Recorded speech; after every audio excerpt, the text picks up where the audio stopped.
There they are, Mr. Jenks. Eating into that hillside like locusts. Look over there, Paul.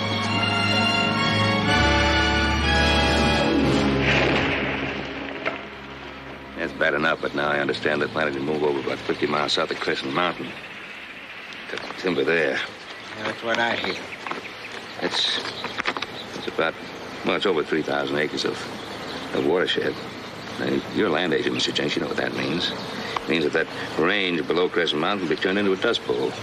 Let me see that map. But Mr. Milburn is within the law, Mr. Cartwright. Anybody under the law now that doesn't own land in Nevada can go in and file a timber claim. How's it work? And under the Preemption Act, you go in, make improvements on a quarter section of land, then you can claim it for $200. Milburn owns a lot of land in Nevada. How does he get by that? Well, he's got a lot of men working for him that don't. See, what they do is each one of these hands goes in, he claims a quarter section. Then he sells the timber off to Milburn for $1. Or he goes looking for another job. That's just plain stealing, then, ain't it? In a manner of speaking, it is. But it's also legal. It's also criminal.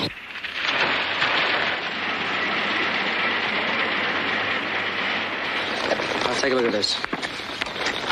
See, without that quarter section, Milburn couldn't afford to get his timber out. No access, no water. What do you think? I think you're right. Hey, Hoss, that pasture land Pa gave us last year? Yeah. I'll toss you for it. Winner take all. One of us wouldn't own any land in Nevada, would we? That's right. Call it. Heads. You win. That wipes me out. I guess I can claim that quarter section now, huh, Mr. Jenks? That's right. Yeah, I think it's worth a try. I'll do better than try. Took me a day to get there, 2 days to do the improvements. I'll meet you at the Carson Land Office on Friday.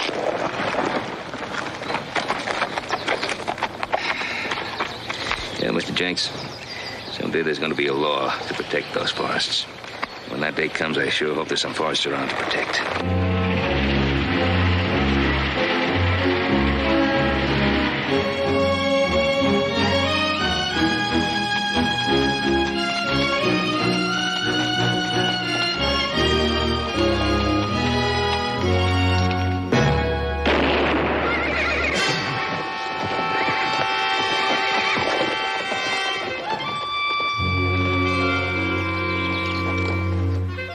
Sir, I do believe I cuffed myself one at long last. Come on, boy. Get off your horse and come on down here. Keep your hands away from that gun. Yes, ma'am.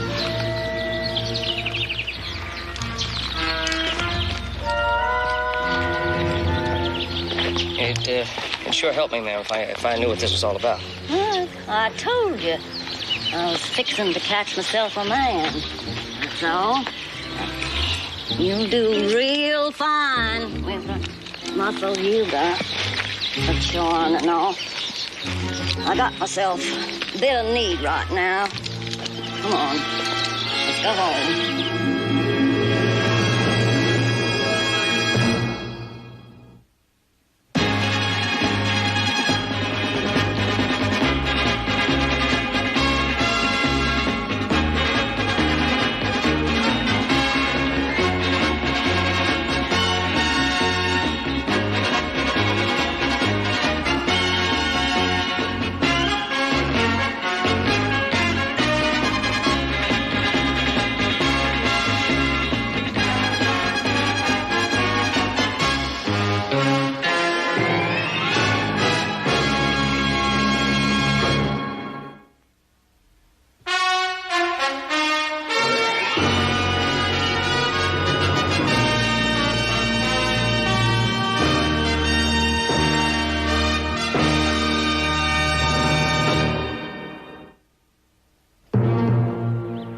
I'm trying to...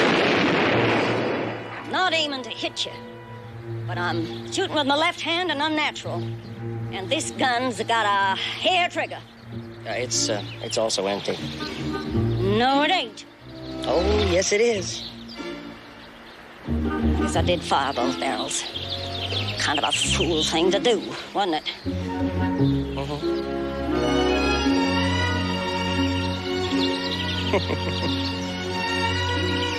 You said something about a house nearby. Yonder. near the edge of the lake. Come on, boy.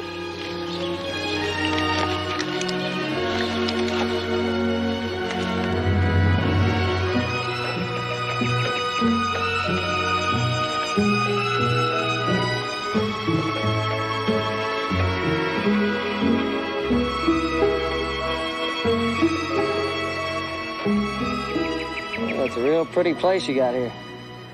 The water, all them pines, real pretty. Yeah, just the way the Lord made it, except for the cabin. How long you been living here? Been living up here for years, boy. Why? No reason. I just didn't expect to find anybody up here, that's all. Tie up that animal of yours. There's chores to be done. Yes, ma'am.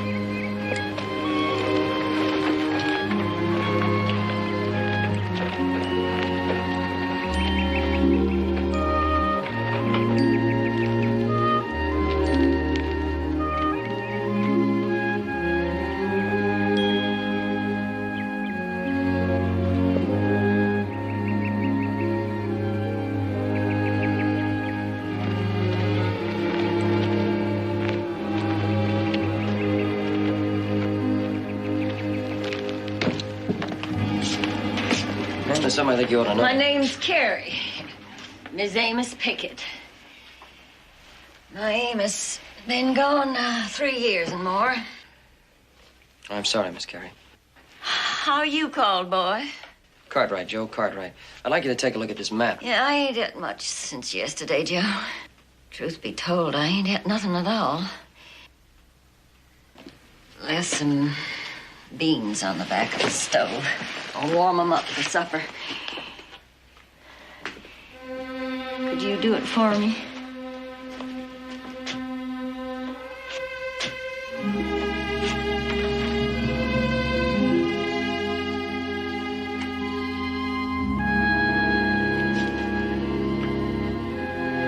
Miss Carey?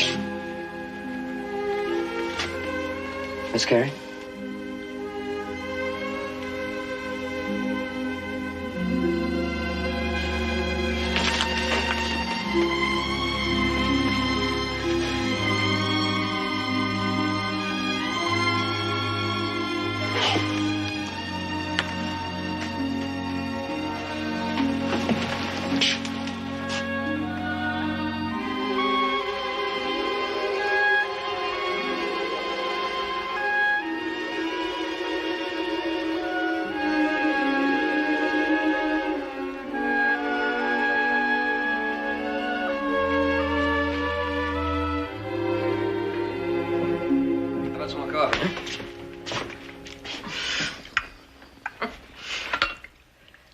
What's in that hand? How'd you hurt it? You know, I've been trapping critters most of my days. First time I ever got chawed on. But you were bitten. You better let me take a look at that. No, it's nothing. It's nothing. An animal bite's nothing to fool with. You don't let a doctor see it. I don't know where you get hit about it. It'll heal in time. Well, it wouldn't hurt none to have a doctor look at it. Besides, you're gonna have to ride into town with me anyway.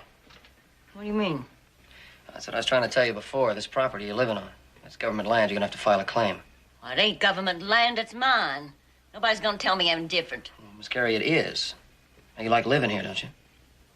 What kind of a fool question's that? I wouldn't be here if I didn't. My Amos lying over there in the Lake Grove, I wouldn't live nowhere else. Well, ma'am, you will be living somewhere else unless Come you... over here, boy.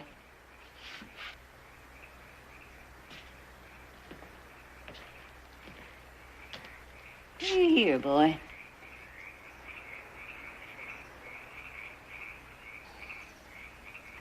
Well, the wind talking to the pines. Miss Carey, That's just how my Amos used to say it. Just like. Pure mountain land, my Amos. Couldn't live nowhere else but in the deep piney woods. Couldn't breathe nowhere else. You'll be feeling things the same way, Joe. Well, there's different pines where I come from, the same wind, I guess. Like Miss Carey, I'm a rancher, but I care about the forest, too. Now, you're gonna have to file on this property. You're gonna lose it. Tain't possible.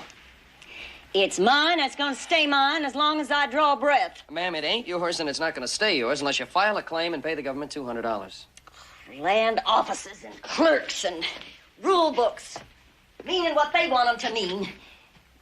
You know them clerks took away a ranch from my Amos's daddy, run a road smack through his cabin. That's why we come here, to get clean away from everybody. My Amos built this cabin, and he left it for me, and I don't have to claim on what's already mine. Ma'am, it's the law. It's the law. If you don't file, you're going to find your piney woods stripped clean. You're just trying to scare me.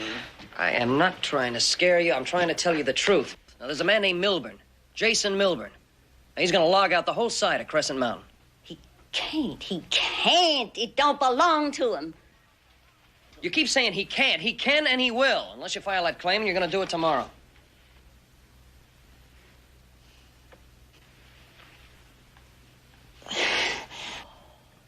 Oh. What's the matter? Oh, let us sit down. Here. You want me to get you something? You got a lot of gentleness in you, Joe. Just like my Amos. Putting that blanket on me and all. Stay and do for me, just for a little. Just till I get my strength back. Doing for you isn't going to help anything, Carrie. Now, you're going to have to file that claim, and you're going to have to see a doctor. And have him lop off my hand. Is that what you're so scared about? Look, if it's that bad... No, it ain't nowhere near that bad. All right, then it's settled. Tomorrow I take you to the doctor and to the land office. You go and get some sleep.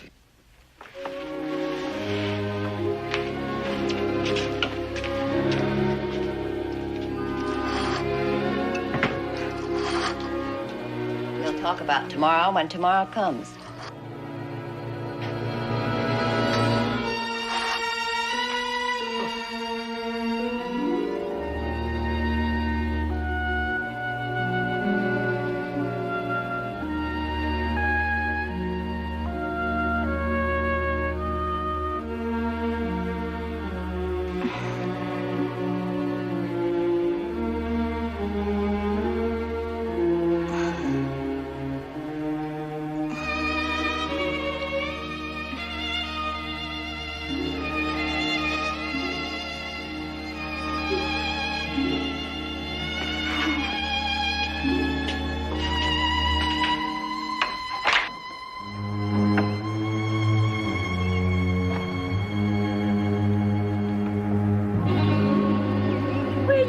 Boy.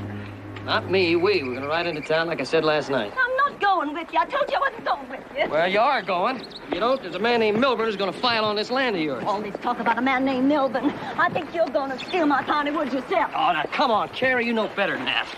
Why don't you stop your arguing, go on in the house, and get ready to ride into town with me? I can't, even if I wanted to. I'm too sick to sit a horse. All right, I'll file a claim for you and bring the doctor out here. File all the claims you want to. You still won't get my piney woods. I'll send you off. I fought Indians aplenty. Let me see that. No, leave it be. It's all right. Don't be It'll just do stubborn. all right of itself. Leave it be. I'm sorry I hurt your hand. Go on right out. Before you go, fill a water bucket down at the lake. The well's been dry for a year. Least you can do when you're leaving a poor old lady to fend for herself.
was that? Your horse got loose. Oh, my horse got loose. Now, you turned him loose, didn't you? All right, well, I'm going to find that horse, I'm going to saddle him, I'm going to ride him into town. Can't leave me without any food in the house. Now, don't you give me none of that. You got enough food in there to keep you till I get back.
Joe, I've been going through the cupboard. There ain't enough food left for one supper.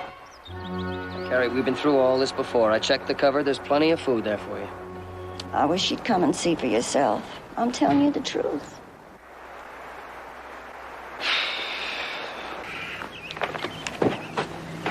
Well, and my horse better be there when I come out.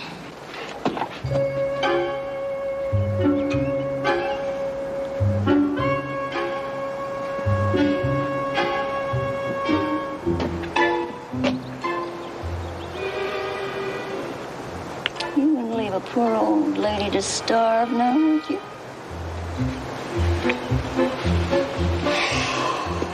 I hate you.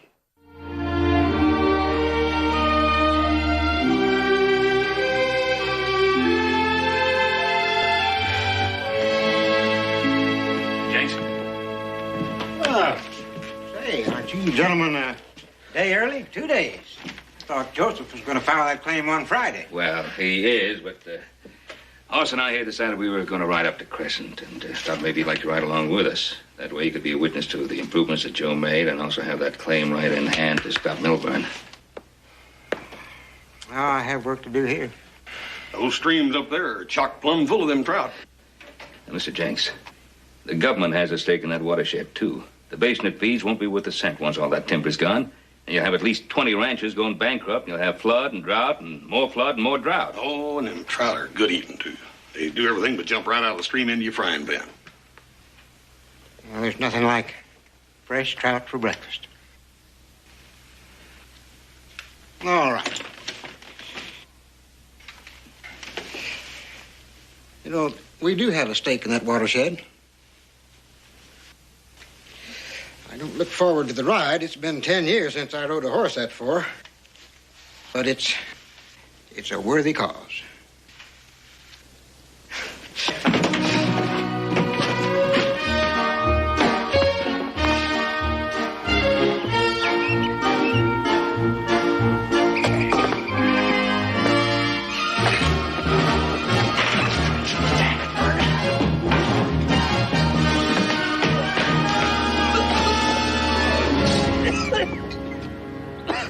Carrie, it took me 3 hours to flush out that partridge, and you saw it was burning. You couldn't even give me a holler.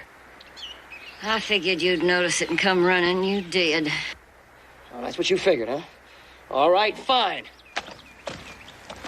Now, the soup hasn't burned. You better see it doesn't, because that's all you're going to have for the next day. What do you mean? I mean, I'm going to file on this land for you, whether you like it or not. I'll see you Saturday morning. Joe Cartwright. Joe! You can't mean it, Joe. Joe Cartwright, you can't do it. You can't do it. You can't do me out of my piney woods this way. You can't. Claim jumper.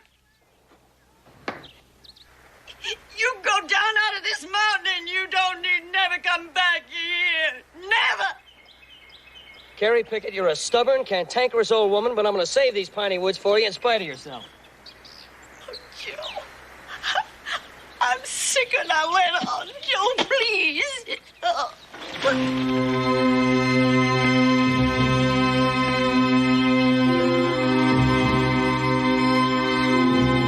All right, come on, get up, Carrie. Come on, get up. It's not going to work. Not this time.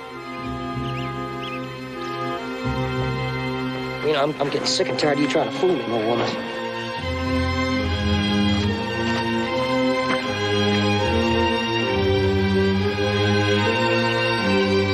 Miss Carrie?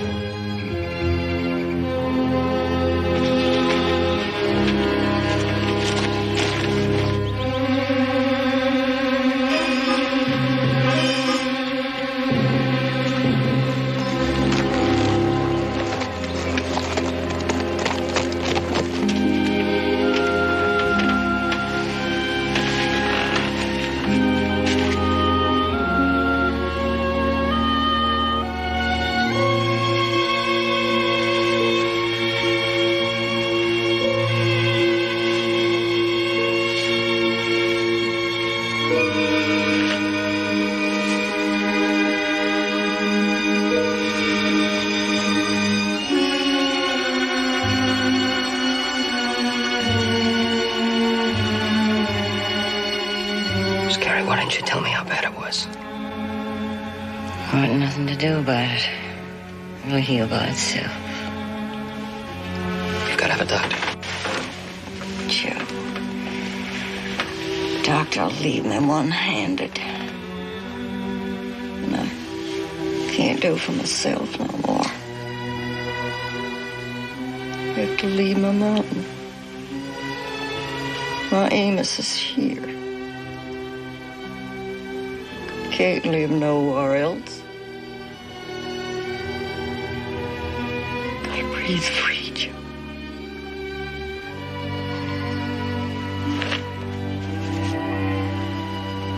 Don't you worry, Miss Carrie. You're gonna breathe free.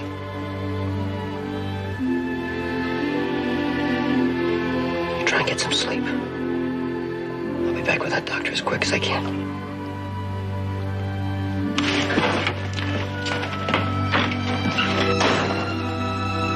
It's not all that bad, Joe.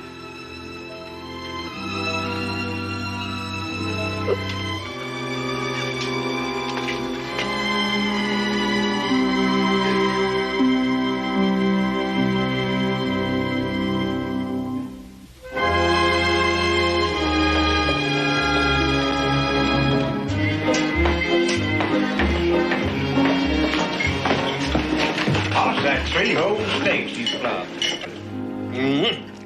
Good grub in this place. Oh. Mr. Jenks, you feeling that dry a little bit? More than a little bit, I'm afraid. I hope nobody objects if we get off to a late start in the morning. Well, ain't no big hurry, is there, Paul? No, Joe will have finished the improvement work by now. Yeah, good. We can get along with that trout fishing, huh? Mr. Jenks, I think what you need is a good night's rest. Let's see if we can find ourselves a place to sleep. And that's 3 dinners and 5 steaks. What's a good place in town to find some rooms for the night? Right here, mister. Only place in Crescent City. Good. But I only have 1 room left. Mr. Milburn and a couple of friends have rented the others already. The room has a double bed, though, and I could rustle up a cot. Well, Mr. Jenks, you take the cot, and Hoss and I'll share the bed. Hoss, can I at least have half the bed? Say, could you get that cot up right away, please? I'm practically asleep on my feet. Very good. Up the stairs, second door on the right. I'll have it up right away. Thank you. Looks like we got here just in time, huh?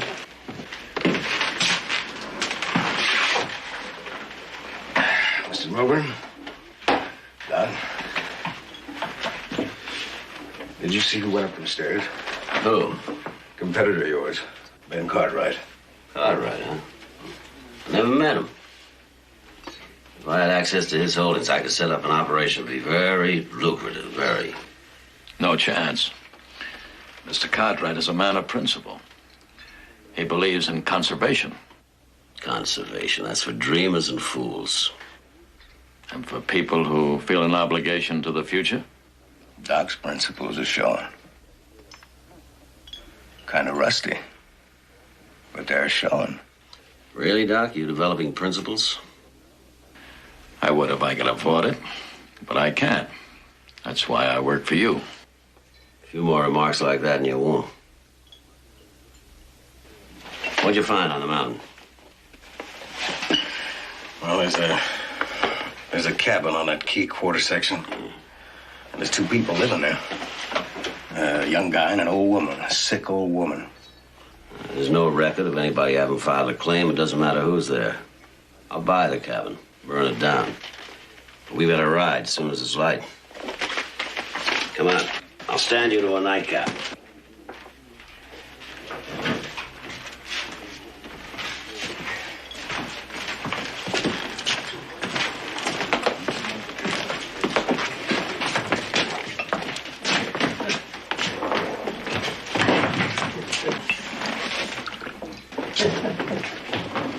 Excuse me, mister. Speak of the devil. That's the young fella I saw up on the mountain this morning.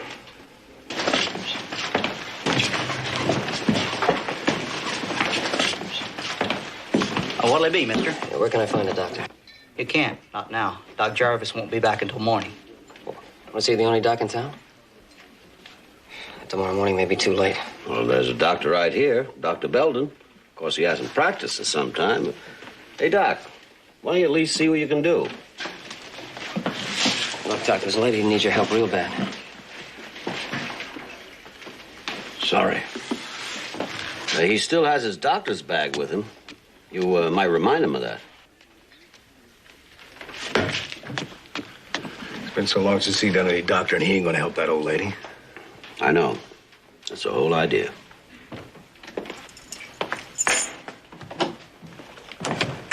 Light the lamp. I'm coming in. Look, I told you. I don't care what you told me. Light the lamp. I haven't practiced medicine for a long time. You're a doctor. You know more than I do. I need your help. You'll have to get somebody else. There isn't anybody else. It's an old woman. She's got an infected hand, poisoned by an animal bite.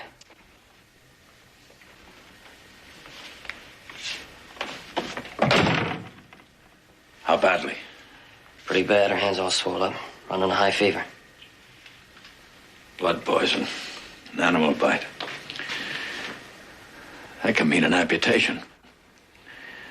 You want me to go with you to cut off a hand? I want you to save her life. What makes you think I can? I thought it was a doctor's job to try. You and everyone else. A doctor's supposed to be on call day and night, to go anywhere, anytime, to give help and medicine to people who can't or won't pay. Well, I got tired of being poor. That's why I gave up the practice of medicine. Now get out. Just what do you think you're doing?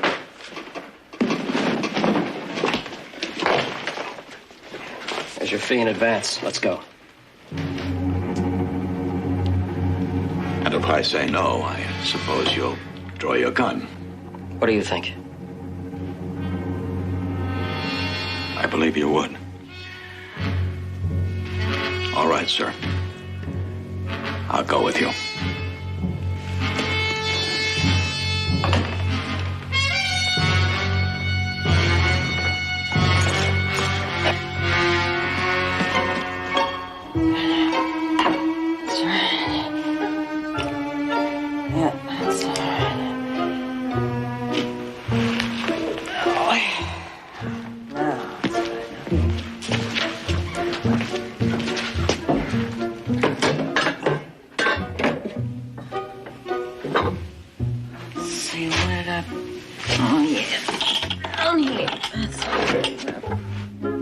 Where'd I put it?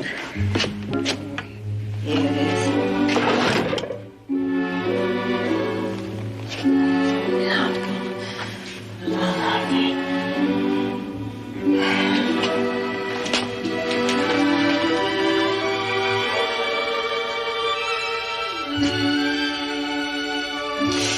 You're an old fool, Carrie Pickett, just like Joe says she was.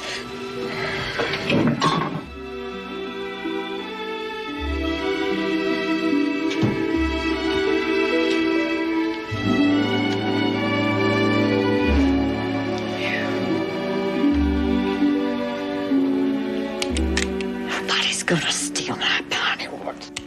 Nobody.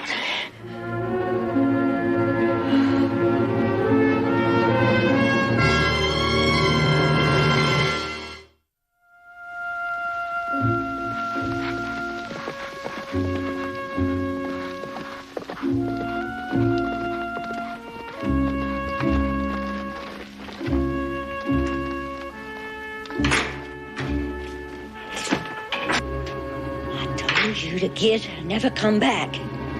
Put the gun down, Carrie. I ain't aiming to kill you exactly, but I'm shooting left-handed and unnatural. Yeah, and this and time... you've only got one shot left. I know. We've been through this before. Now, come on, put the gun down, let Doc Belden take a look at you.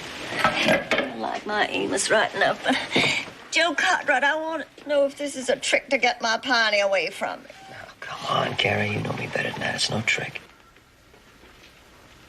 You got my word the Doc won't do a thing without your say-so. All right? That's my girl. Okay, Doc, you can take a look at her.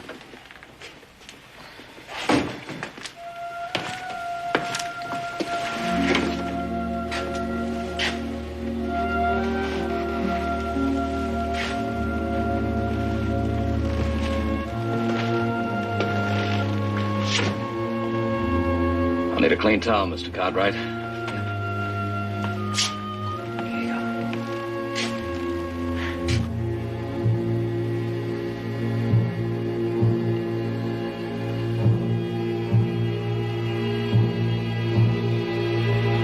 I'm sorry. Sorrier than you know. But you're gonna have to lose it. Oh, sure, I told you. Take it easy. I told you, Joe. I told you, Joe. Wash basin, boiling water, some bandages. Take it easy. Doc, are you sure? I'm sure. Oh, Joe, don't let him do it. Don't let him do it, Joe. Oh, Carrie, listen to me. It's your life. Oh, I don't care if I live. I don't care. I got ready to die before you come. So I put on my tiny silk scarf that Amos gave me for my wedding present. I've been treasuring it for my burying. I just want to die here near my Amos. You promised, Joe. You promised.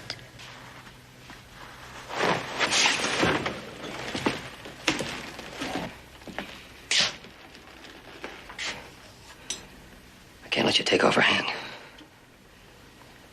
She's making a mistake. That infected hand isn't her life. Well, she thinks it is. You're gonna have to try to save it. Can't save her hand. You're gonna have to try something, anything.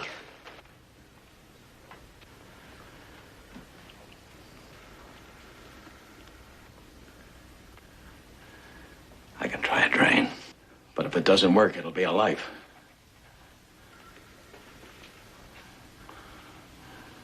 We try the drain.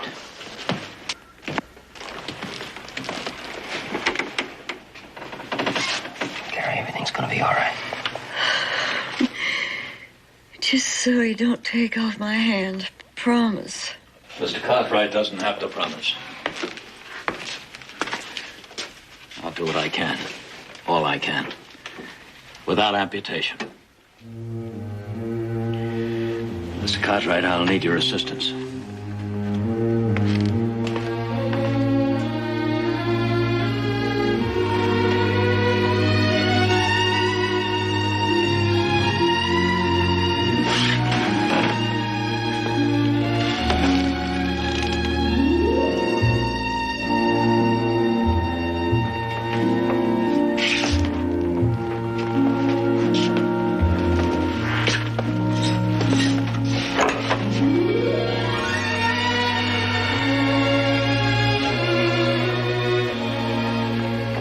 When do you think we'll know? Whenever the fever breaks. If it breaks. All we can do now is wait and hope.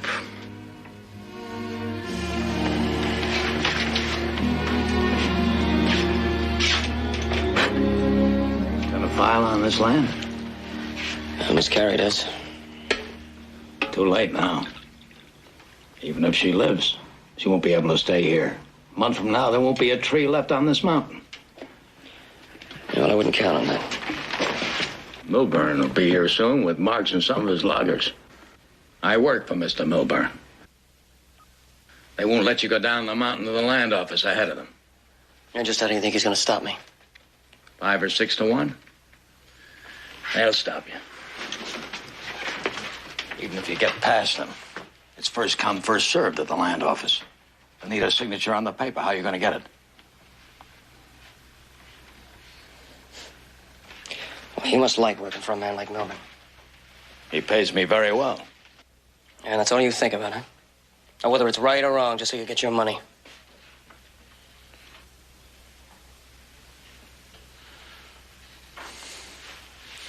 My job, filling out claim papers for Mr. Milburn.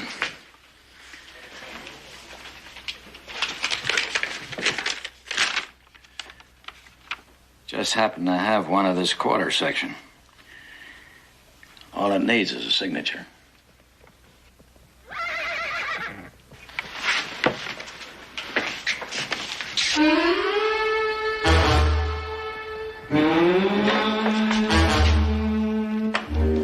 Marks. Watch out for Marks. He's tricky.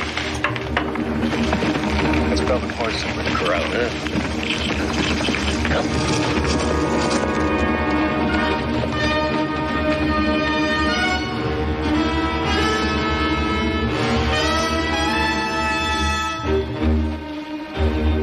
Good morning, young man. Mr. Milburn? I trust Dr. Belden has proved useful and the patient is recovering. She's still pretty sick. Well, perhaps I can assist you in another way. The patient would be better off in town where she could get adequate help. If money's a problem, I'll buy this cabin, pay you handsomely for it, so that you can buy medicines and medical help. Oh, well, that's very generous. We're not interested. Well, this land isn't yours. You've filed no claim. That'll be taken care of. I'm afraid it's a little too late for that. I don't think so. The improvements have already been made. I'll file a claim for the lady. Why don't you two get on your horses and get off this property? I don't think I'm going to do that, young man. I think you will. Oh?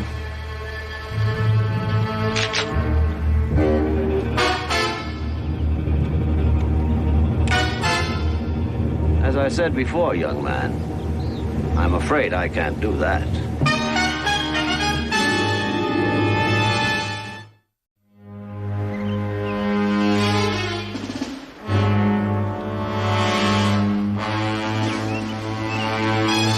Better tie up that young man. I don't want any more trouble. You put the gun away, Potter. You and Kelly, you come on down here and do like the boss said. Get a chunk of rope off that wall.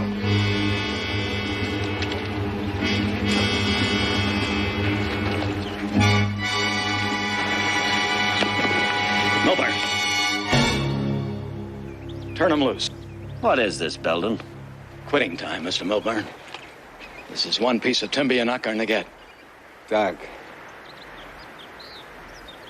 Put the gun away. You ain't the man for this kind of work. Try me. Doc, put the gun down, or I'll kill this young man here.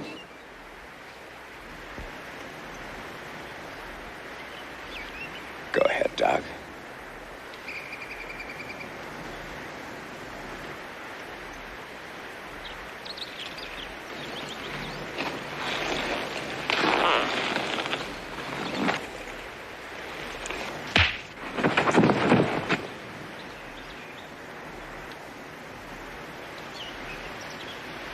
I told you this wasn't your line of work, Doc. Well, we've got two to tie up now. Not the doc. I told you there's a sick woman in there. She needs Doc Belden. Dr. Belden is an employee of mine. I'll see to it he takes very good care of your friend in town after you both get off this land. She's not well enough to make that trip. She may be dying. I'm a long ways from dying, Joe. My fever's broke. I've been watching you two. You get off my land, you trash. This isn't your land, madam. It sure is. I just signed this here claim paper. Where did you get that? The doc here give it to me. Get this woman on a horse and get her into town. You put that woman on a horse, you'll kill her. I'll risk it.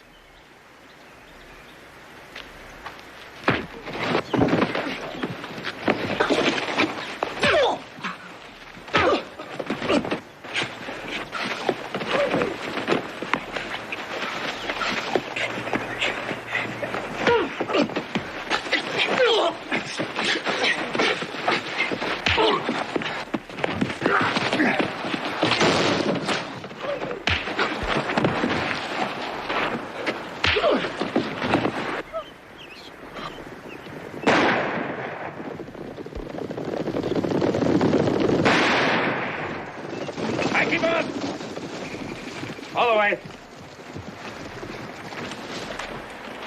Go back. Go back.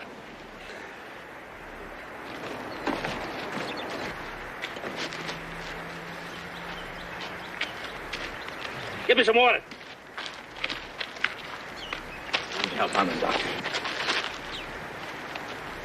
Mr. Cartwright, I've always wanted to meet you, perhaps under less awkward circumstances. What started off as a business proposition ended up as... I know exactly what happened here. Sir, all I'm trying to do is... What you're trying to do is steal some more timber. As a businessman, Mr. Cartwright, you must understand. There's something you must understand. This is my son that you've beaten up.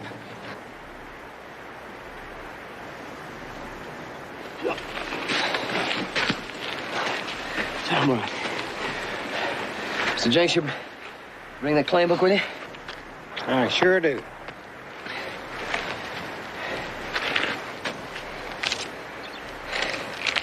That lady's claim paper, all filled out.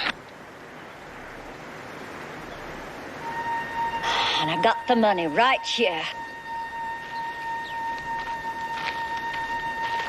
Gold dust. My Amos brought it from California.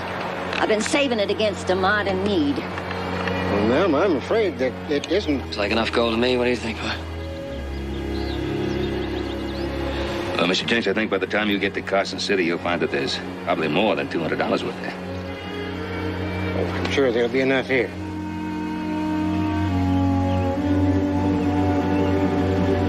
Like I told you before, Mr. Milburn, get off this property.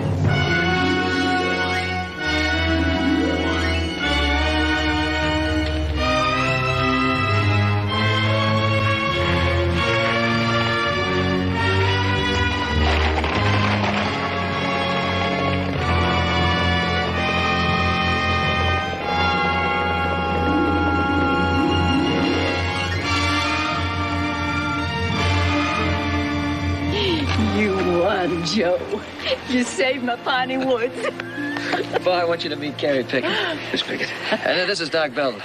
Okay. He's been doing too much doctoring lately, but when he does, it's great. I think I'll do a great deal more from now on. You're a pretty good man in a fight, too. Thanks, Doc. I'm afraid I didn't help you too much, but you did a lot for me. You made me open my eyes and take a good look at myself. Well, I'll tell you, Doc, that one's going to be closed again unless you start using some of your own medicine. You both need doctoring. Yeah, it looks like I'm the healthiest one around here. Come on in the house.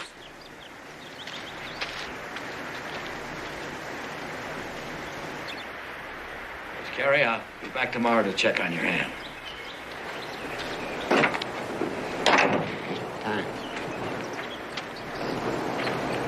Joe's cleaning up inside. He'll be out in a minute. Good. Are you all right, Joe? Oh, yeah, I'm fine. Don't you worry about me. How are you going to be? Sure you'll be all right up here alone? Oh, I'll be fine. You know, I can hardly believe it. I was so scared for so long, and now, all of a sudden, everything's all right. And you done it for me, Joe. No, it wasn't just me. We all wanted it that way. Joe. I ain't seen the likes of you since my Amos. And before, neither. If I had me 20 years less... And if I had me 20 years more. Because I ain't never seen the likes of you either. You're stubborn and you're cantankerous. But they just ain't making girls into women like that no more. I know, I looked around.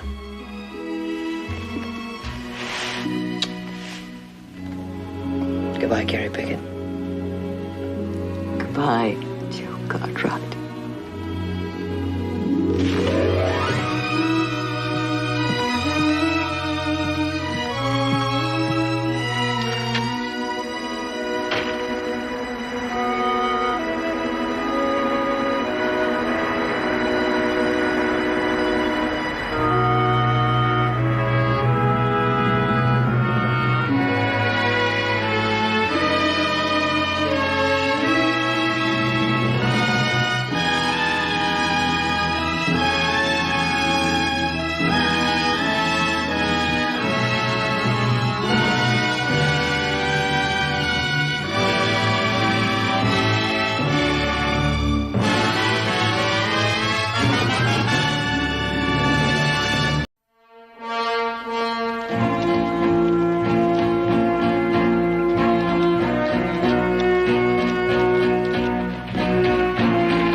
What about the money? Not a trace of it.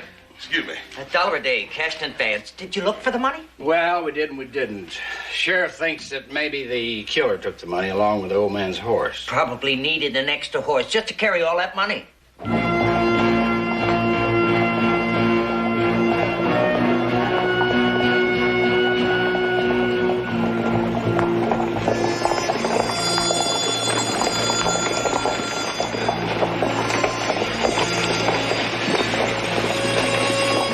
How's the old man? Just like Walter Joe said, dead. Somebody walloped him with a chunk of stove wood. What about the money? What about it? Well, did you find it? You'll find that when we find the killer. Excuse me. Well, he's all yours now, Harry. Says he hadn't any kin anybody knows about. Might as well get the burying over, huh? Whatever you say. Tomorrow morning too soon? That'll be fine. Sheriff. Sheriff, that bruise on the side of his head.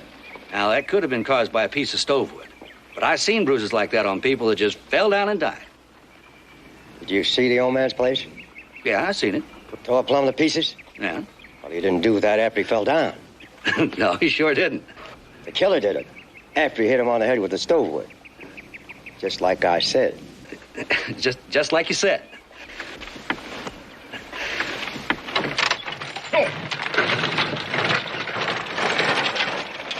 It's only logical he'd run to the Chima Mountain. Ground is rocky, it'd be hard to track. Yeah.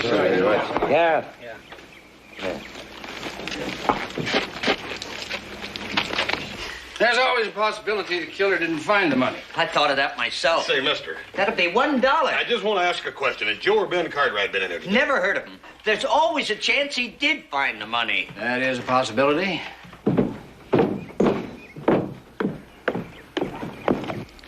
I'm Sheriff Millett. My name's Cartwright. This your horse? Oh, not exactly, no. Well, you rode him into town, didn't you? I did, Sheriff. You ain't gonna believe this. You just borrowed it. No, I found him. Uh-huh. You tell me all about it on the way to my office. Okay, Sheriff, I didn't steal that horse. Well, I'm not arresting you for stealing a horse. You're under arrest for murder.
told you.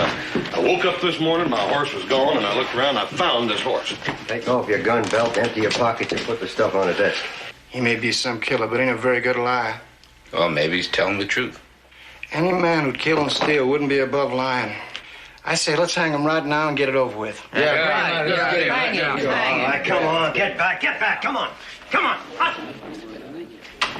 get away from that window. Come on, get! Got everything? That's it. Sheriff, I didn't steal that horse. I found him. Look here, my pa and little brother are going to be in town this afternoon or tomorrow, and they'll tell you what I'm saying is the truth. This way. Sheriff. I didn't hear. Look here, we ranch down by Virginia City. It's the Ponderosa. Maybe you've heard of it. Now, you'd save us all a lot of trouble if you tell me where you hid the money. What money? One of these days, I'm going to have the simple pleasure of arresting a man who admits he's guilty. Well, you better arrest one that is first.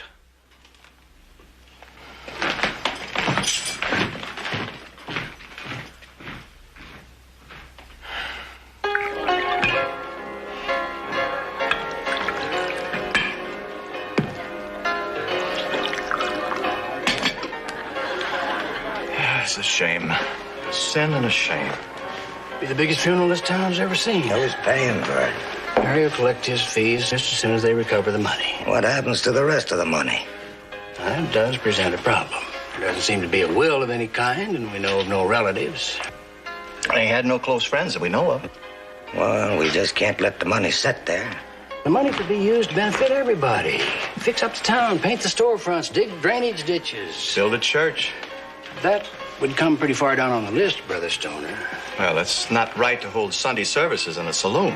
Well, look at it this way. You're challenging the devil in his own house. Careful what you call my saloon. Figure of speech, Henry. You think you'd better find the money before splitting it up? You got the man who stole it, haven't you? Under lock and key. You asked him where the money is. He's not talking. Maybe we should appeal to his better nature. Could I talk with the prisoner? Not by yourself, you don't. Might be a good idea if we all talk to him.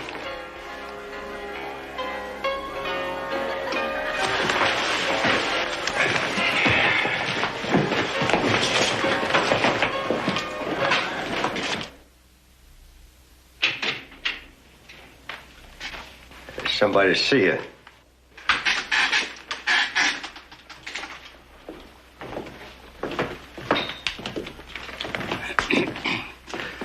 Mr. Cartwright, horse Cartwright. I'm Mayor Brigham, Mr. Cartwright, and Let's get to the point. What'd you do with the money, Hoss? What money? The money you took from the old man before he killed him. I ain't killed nobody, and I found that horse. Mr. Cartwright, you'll have to admit that story's pretty thin. I'll have to admit that I could make up a better story. But if I did, it'd just be a lie.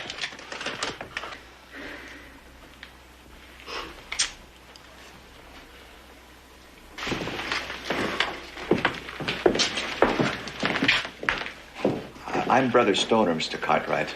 I'm the one that does the preaching here. For those who care to listen. Now, if there's anything that I can do... Well, there's one thing you can do. Tell me why nobody around here will listen to me. Well, if you want people to listen, you've got to tell them what they want to hear. I told them the truth. That's the last thing that most people want to hear.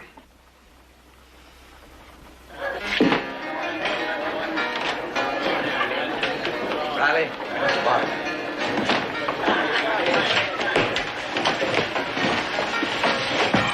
Now, the way I see it, we got him cold on a murder charge.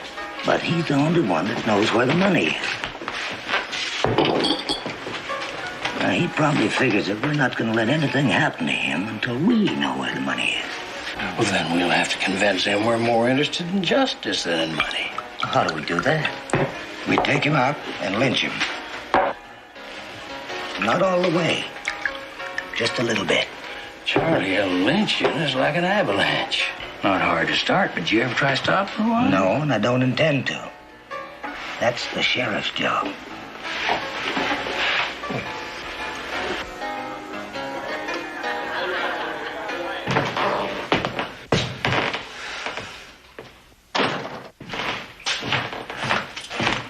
You hungry? that you mention it. Brought you something from across the street.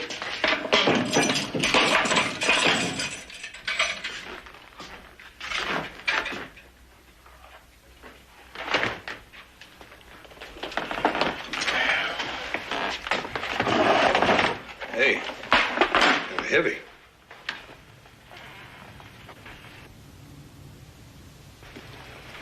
Roast beef, mashed potatoes, greens, pot pie.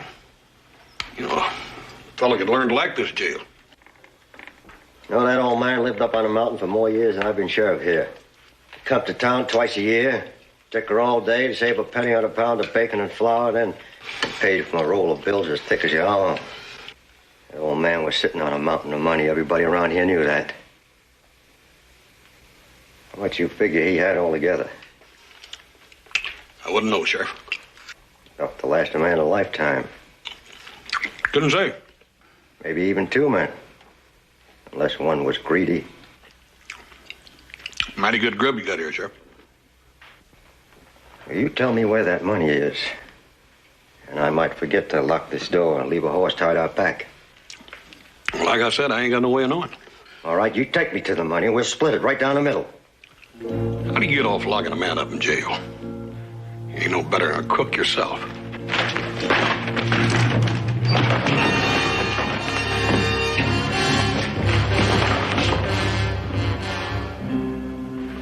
I'm going to give you to the count of 5.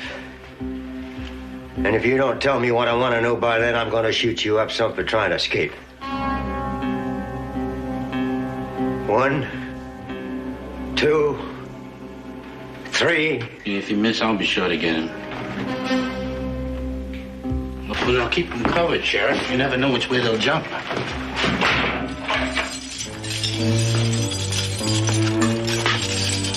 Thank you.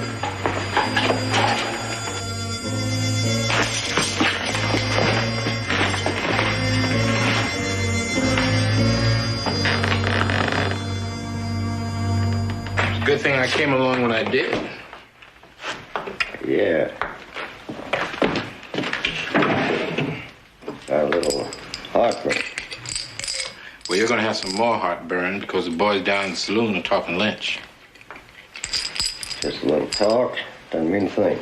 Well, you better let them know that. They think they mean it.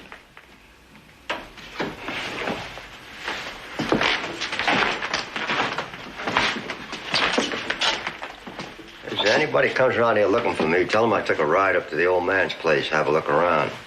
Well, don't you think you ought to stay here and stop them people when they come? Stop them how? Well, with that gun. Those people are my friends and neighbors. I'm here to protect them, not to kill them. Well, what about the prisoner? Well, what about him?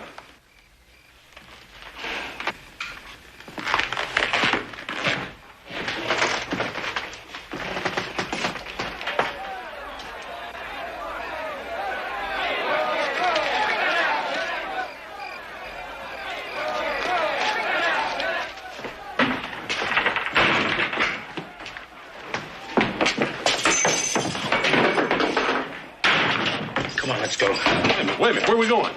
Anywhere, someplace. Let's go. Well, where's the sheriff? He's gone. We better get going. I ain't going no place. I'm staying right here. Now, listen to me. No, you wait a minute. If I run, then they'll sure think I'm guilty. They already think you're guilty.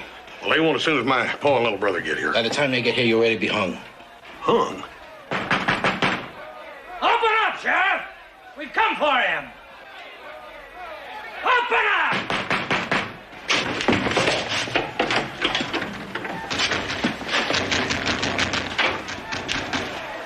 Now, I'm going to save your life if I have to kill you to do it.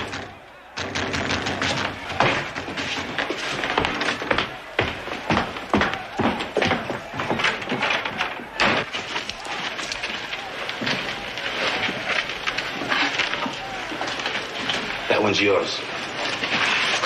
Just don't like the idea of breaking jail. Always go back and tell him it was a mistake. Never tried that.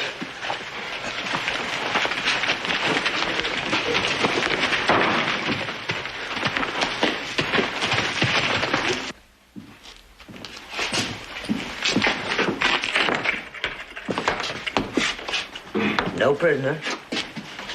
No sheriff. And no signs of trouble. What do you make of that? Maybe the sheriff let him go. Uh-huh. And, maybe the sheriff went with him. Well, he'd sure have to have a good reason. How about the money? That's a good reason. I'll give you odds that we'll find one or both of them up there at the old man's place. That is, if we get there in a hurry.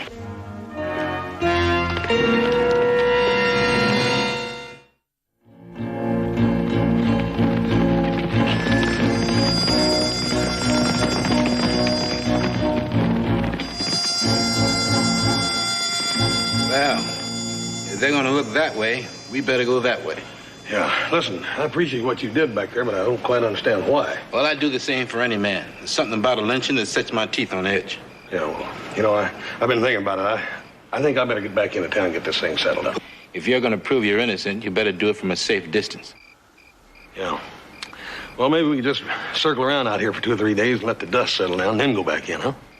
If you want my opinion, we better start riding far and fast, starting right now.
What you looking for, Sheriff?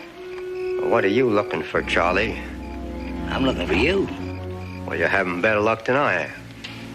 Now, what are you doing here? That's what we was going to ask you, Sheriff. Well, as a duly sworn-in officer of the law, it is my duty to find and protect the assets of any citizen who meets an untimely end. And that's why I'm here, doing my duty. Oh, come on, Sheriff. That's more than I can say for you vultures.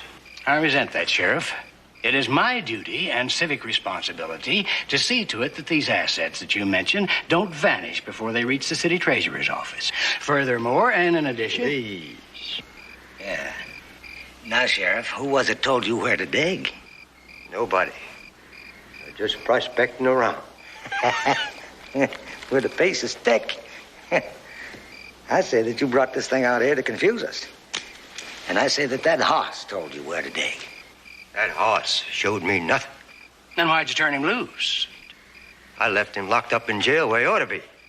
Well, he ain't there now, Sheriff. There ain't nothing in that jail cell but dust. And that's why we rode out, Sheriff. There are them that thinks that you give him his freedom in return for him telling you where he hid the money. A prisoner escapes from jail, a cold-blooded killer, and you go chasing after the sheriff. People. Well, it seemed to make sense at the time.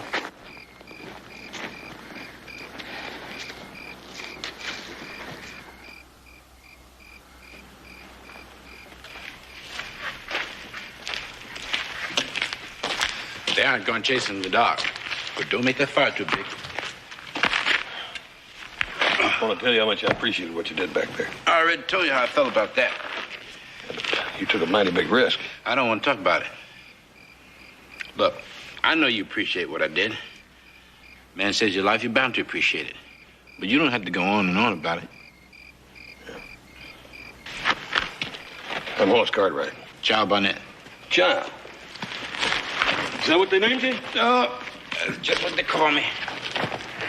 Child. Come here, child. Child, behave yourself. Now, listen to me, child. By the time I was 5 years old, they forgot what my real name was. Well, there must have been somebody to write it down someplace. Somebody did.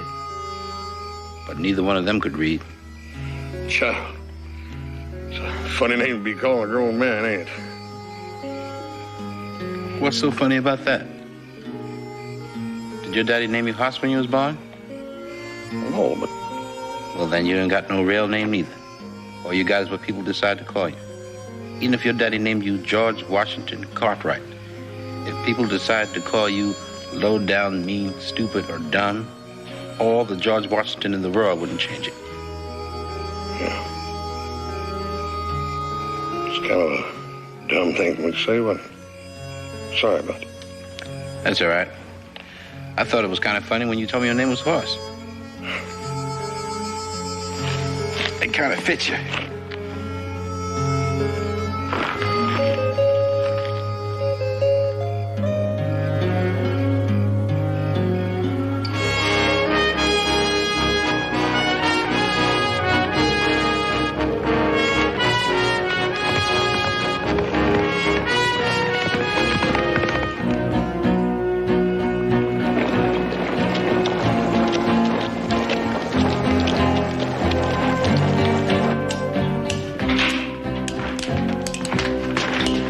Well, I hope you had a good night's sleep. I did, thank you. Now we got a cold trail to follow. Can't track a man in a dog, Charlie. Well, you can try. Maybe you can, but not me. I know it's a waste of time. Maybe you don't want to catch him. Just about the end of my string with you, Charlie. Oh, Charlie. Where do we start looking for the tracks, Sheriff? South of town. They rode out of the alley that way. Big guy lives near Virginia City. I got a hunch it's one place he won't go. Uh-huh. What if your hunch is wrong? You'll probably never let me forget.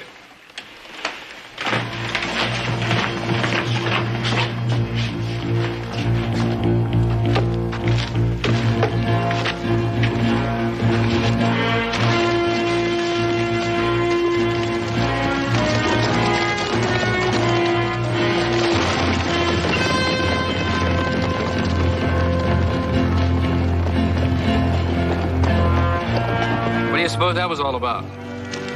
Looks like a posse. You're in a hurry.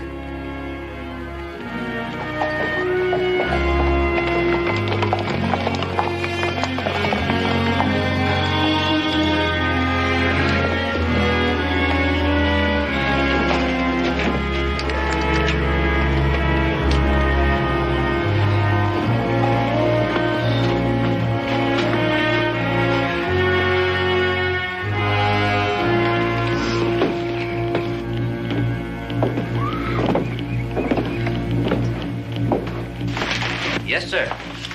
2 rooms, please. 2 beds in each one. Not beds. 2 rooms, 4 beds, and wash basins. That'll be $1 each a day. I need a bath. Some folks use the horse trough in front of the livery stable after dark.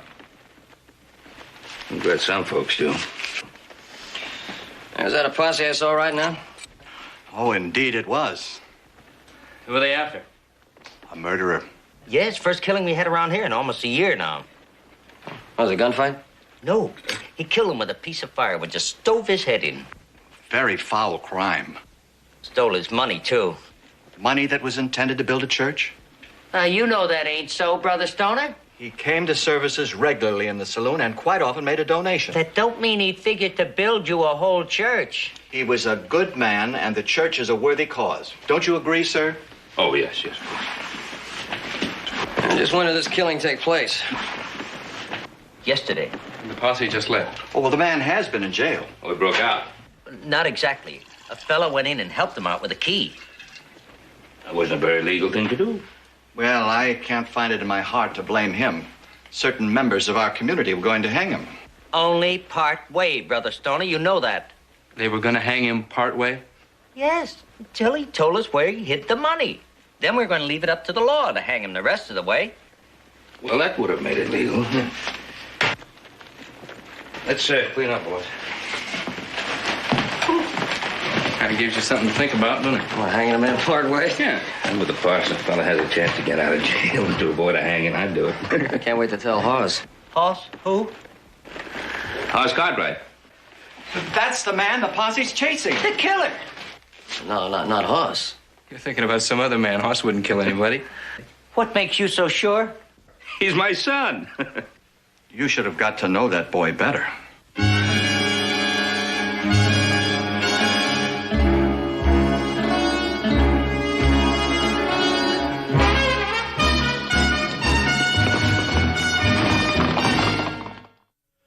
Boy, a set of eggs and some hotcakes that sure go fine about now, wouldn't they?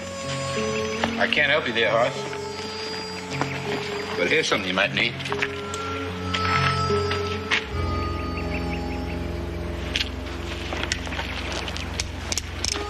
Just make you a little uneasy? I mean, I'm supposed to be a murderer. You don't strike me as the murdering type. What exactly is a murdering type? A little man. Squinchy eyes, pinched face, 2 weeks growth of beard, wrinkled clothes, and a dirty hat. Yeah, I'd be terrified by a man like that, all right. Hey, aren't you worried about getting in trouble with them folks back there? They don't know me. I don't come from there. Where do you come from? No place in particular. I go where the wind blows me, and I don't like a lot of questions. Don't take much to get you out of sorts, neither, does it? I'm not out of sorts, Hoss. Like my pa tell me, the most interesting thing about a man is the part you don't know about. The part you have to guess. Where do you get that? Guess he made it up. A man who don't read, don't get nothing from books.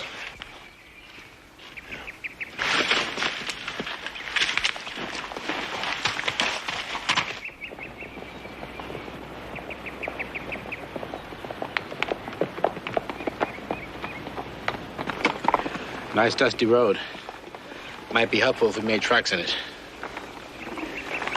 Posse will be along soon. If we don't confuse them, they'll be right on our coattails. Sounds to me like you've had some experience in this sort of business. Enough to know that you have to stay way ahead of a lynching party. Well, we gotta meet and talk with them sometime. I mean, we gotta settle this. This time next year should be about right. Now, you take that fork, and I'll take this one. Stay in the dust until you come to hard ground along the roadside, and then cut north. And then we'll meet on the far side of that hill. Fine.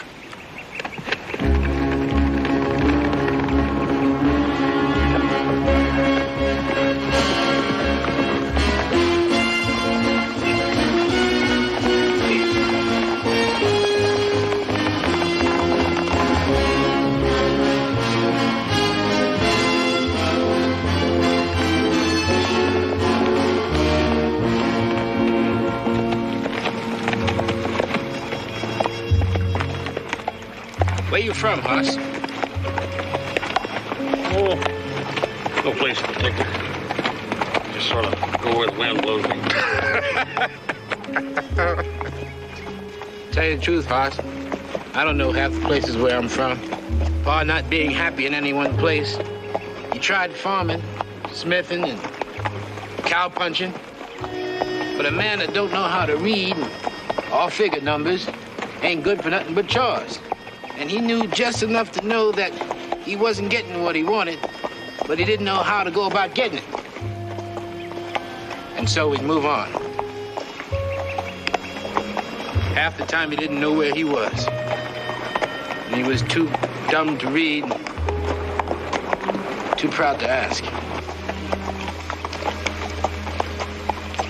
I'm from Virginia City. We ranch up there. That's where I'm heading as soon as I get this cleared with the law. If you're looking for a job... I'm not. Now, there's that relay station. You can get that breakfast you've been wanting. Yeah, that burn sure took every penny I got. I don't recall asking you for any money.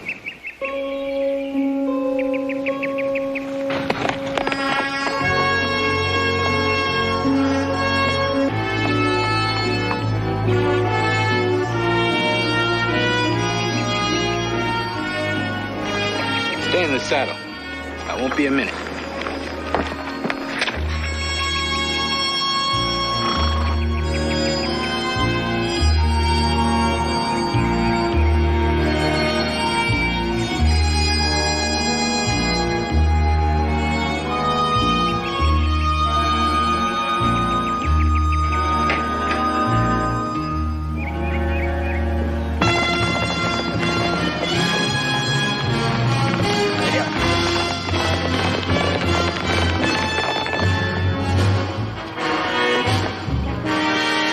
Get out of here.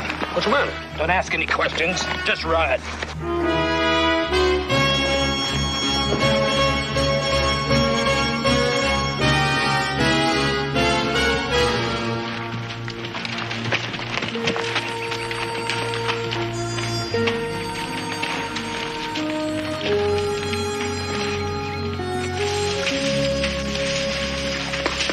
What do they have, boss? Biscuits or beef? You stole that, didn't you? Ah, you don't have to keep looking back. Man's not going to leave a store full of stuff just to get this away from us. You shouldn't have done it. I didn't do nothing but take a little bit of food for a couple of days. I don't care what you done. It ain't right. I was hungry. Well, I don't give you a license to steal. I remember you telling me you was hungry. Not for stolen food, I ain't. Tastes just like the kind you buy. I don't care what it tastes like. It's going back. I don't seem to remember you complaining about those stolen horses. Them horses don't belong to you? I just took the first couple of good horses I could find. Child, don't you know we could be hung for that? Well, they want to hang you anyway. Well, we'll settle the horses later, but right now, that stuff's going back. Well, this is not going back. This belongs to me. No, it don't. It belongs to the man you stole it from. What are we arguing about? This is just a sack of food. We're arguing about a principle. An empty stomach doesn't know any principles. Yeah, and a full stomach don't give you none, neither.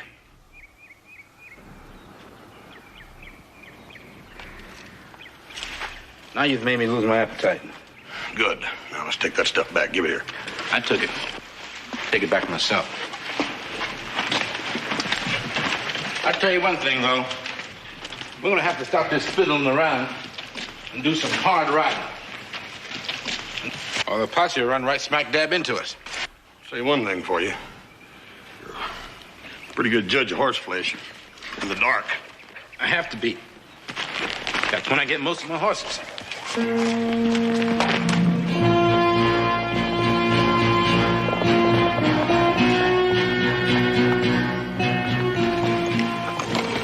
They split up. Well, we gotta make a choice. We'll take this fork, see what we can find.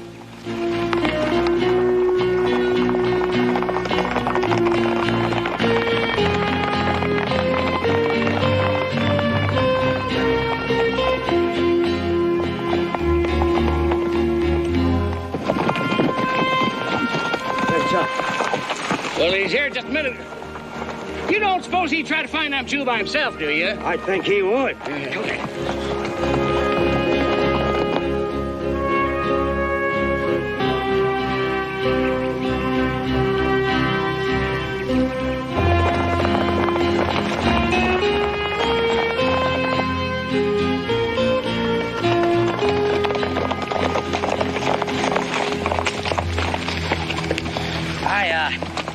Just run out of tracks.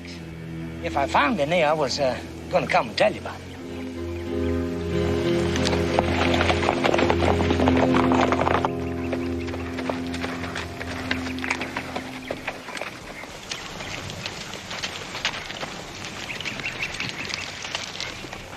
You wait here.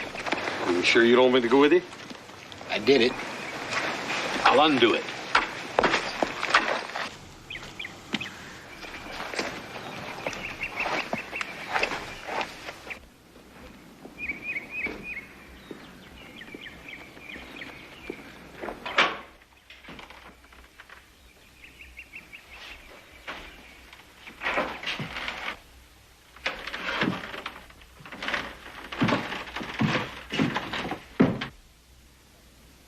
What's the matter? You forget the salt?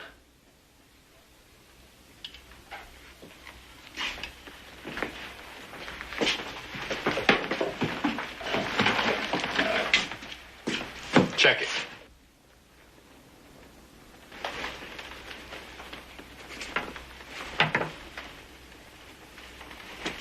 It's all there. Seems to be. Well, I guess that squares it. Mister? You going away hungry? That's the way it is.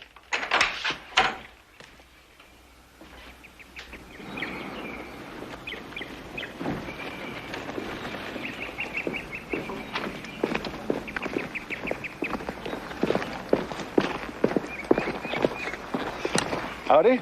Howdy. I didn't get a chance to meet you last time through. You, forgot this.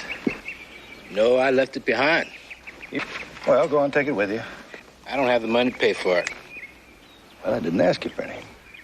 No, I don't take charity. I swear, you do make it hard for a man to be Christian. You know what the good book says? It's blessed to give. Well, how in thunder is a man supposed to give if you won't take?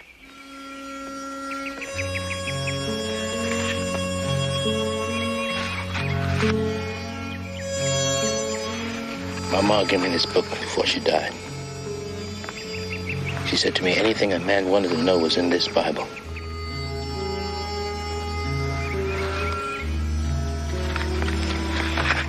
See this? I wrote my name in there. It says this Bible belongs to Child Barnett.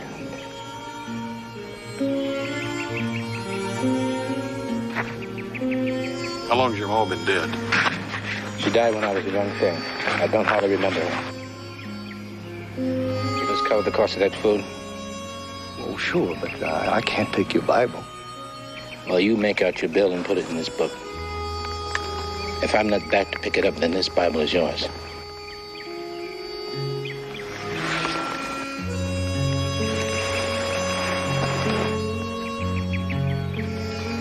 Thank you. You're welcome. My horse.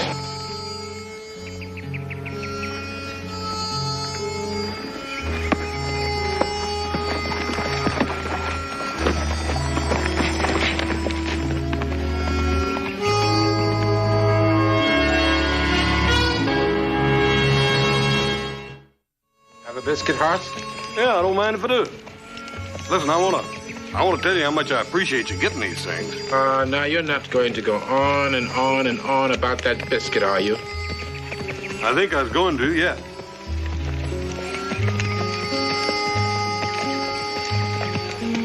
Don't taste no different. Yeah.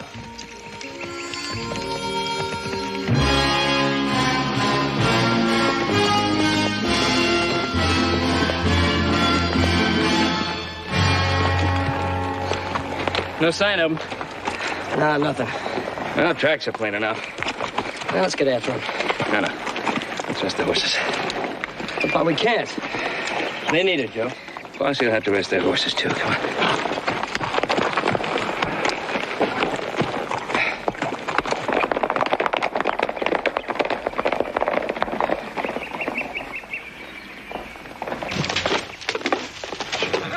Hi, Buck. Gents. Sheriff. You boys are hungry. I'll be glad to rustle you up some grub. I don't say it'll be good, but it'll look Looking for somebody, Buck. Yeah, anybody I know. Escape killing his partner. Big man, heavy set, wears a white hat. Name, Hoss? Hoss Cartwright. Well, I didn't get his last name, but he didn't seem like a murder to me. Which way'd he go? Well, he rode off in the direction of Juniper Springs. That was, maybe an hour ago. Seemed like they were in much of a rush. No. As a matter of fact, they forgot something first time around, and they come back and straightened it out. And then they rode off slow and easy, like they had all the time in the world. Well, that means their horses are still fresh, and ours are rode out. What's that, Buck? Could we borrow some of your company horses? Well, them horses broke the harness, Sheriff. I don't know how much good they're going to be under a saddle. Well, at least they'll be fresh. Well, you're welcome to help yourself. You can turn yours loose in the empty corral.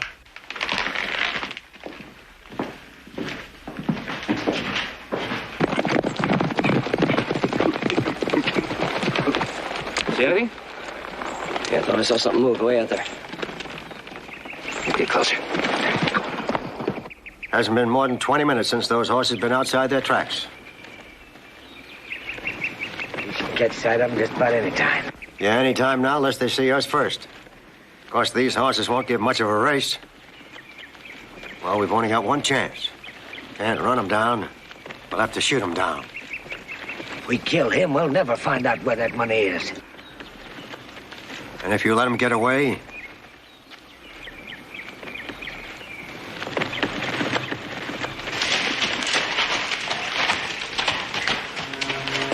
let's pull in here, Pop.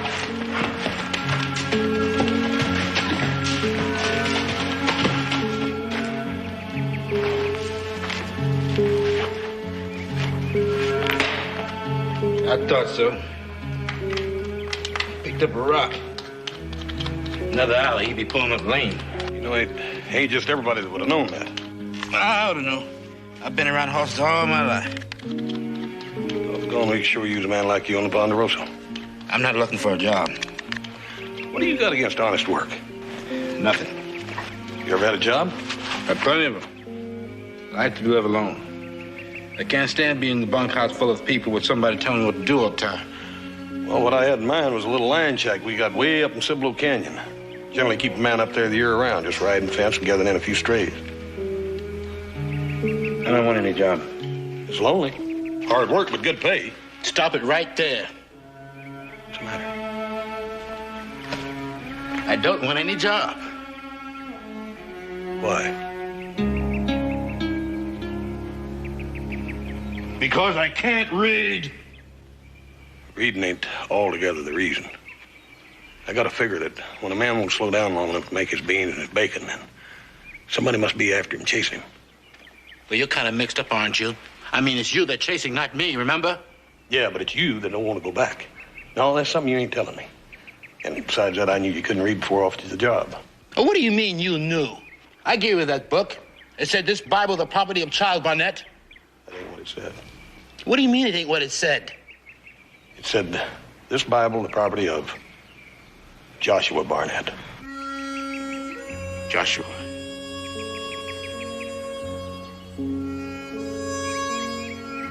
Joshua Barnett.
I'm sorry, Josh. I've tried to stop you.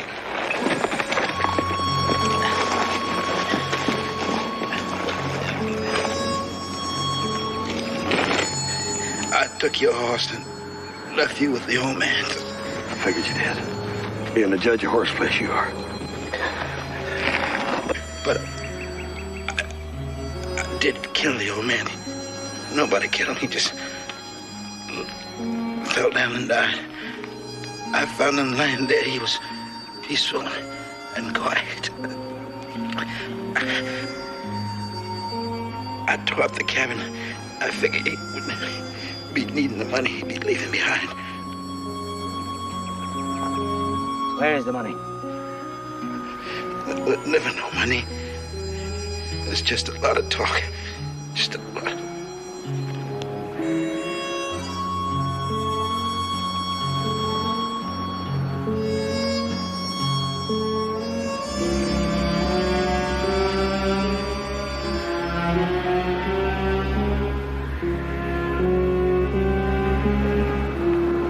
All these years we've been nice to that old man for nothing. Boss.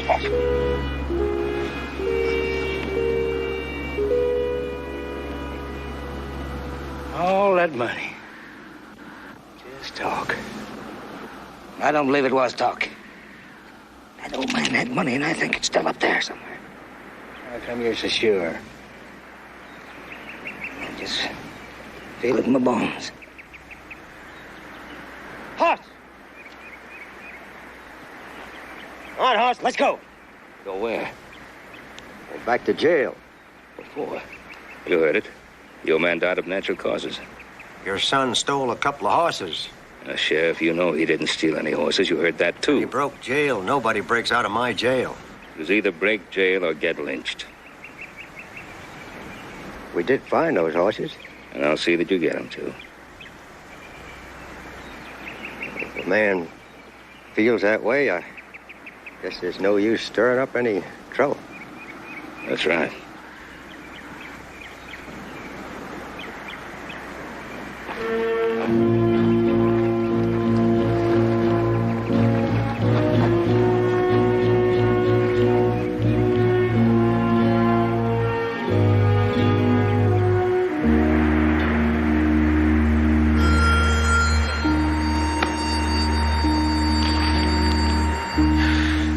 He wasn't all bad, Paul.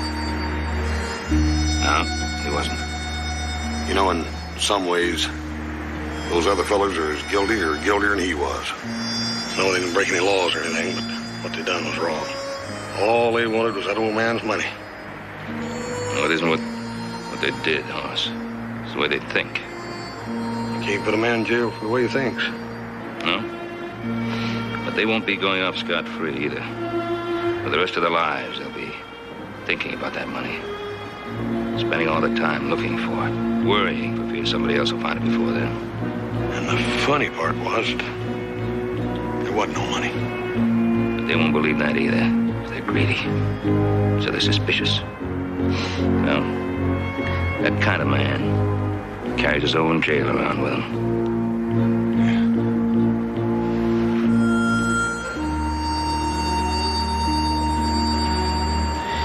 Well, let's go.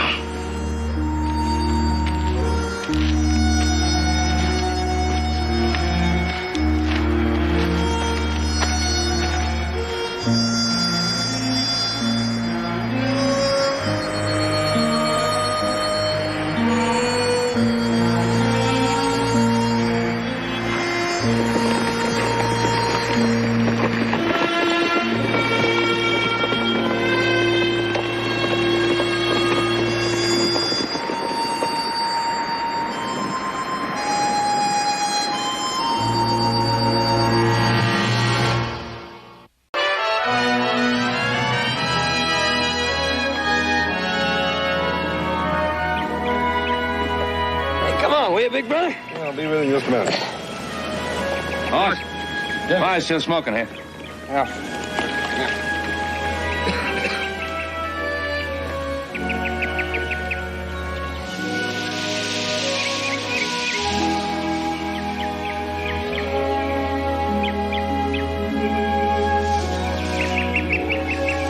Hey, come on, don't take root there. Just put it out, will you? Hold your horses, little brother.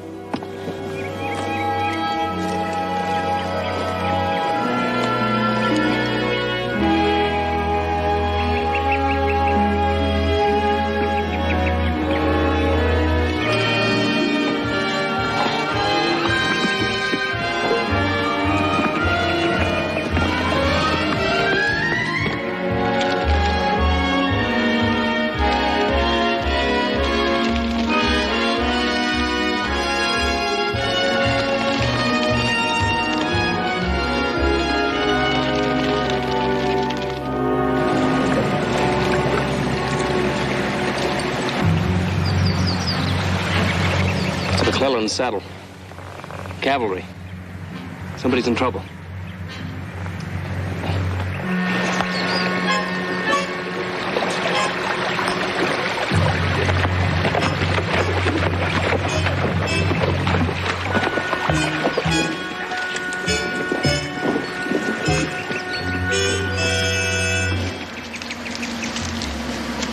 Over here.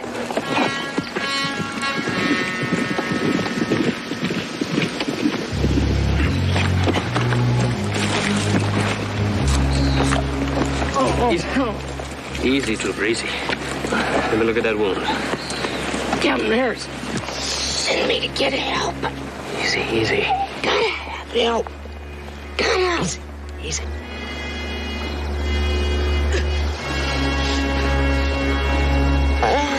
Hold on.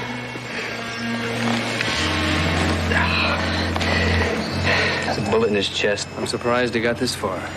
Candy, I got some medicine and bandages here in my saddlebag. No, this is too late. What we need now is a bugler to blow taps.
Tracks again, the blood spots.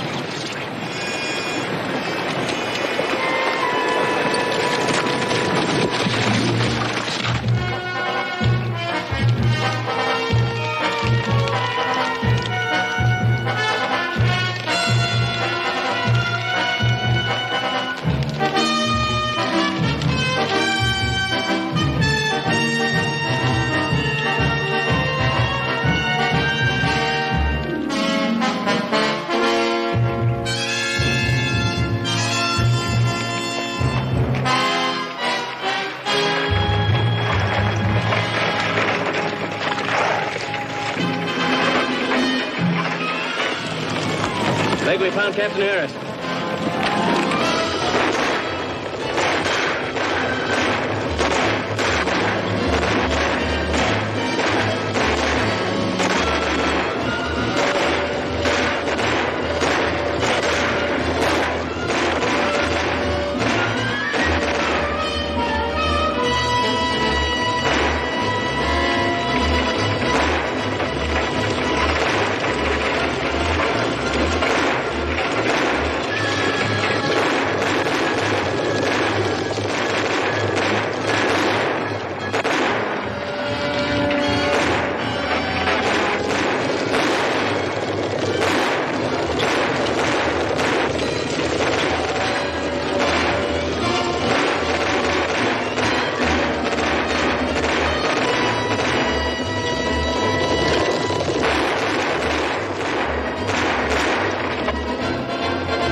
ammunition? Well, it ain't Sergeant Canada's boy. All grown up. Order the ordnance, man. Haven't you blowed yourself up yet? That's what I always liked about you. Always a kindly greeting. Where you been, boy? Oh, riding. Looking around. I'll take him.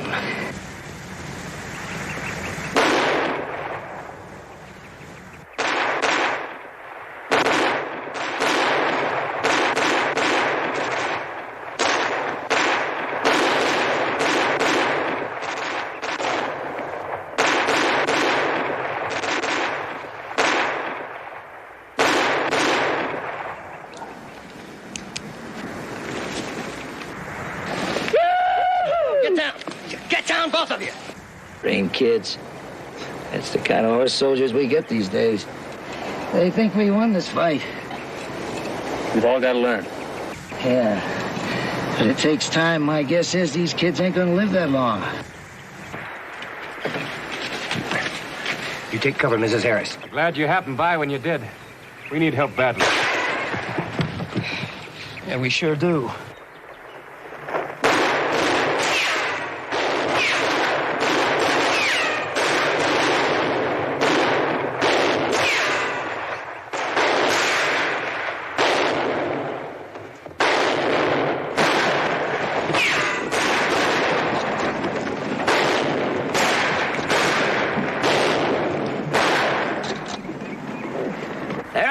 Captain!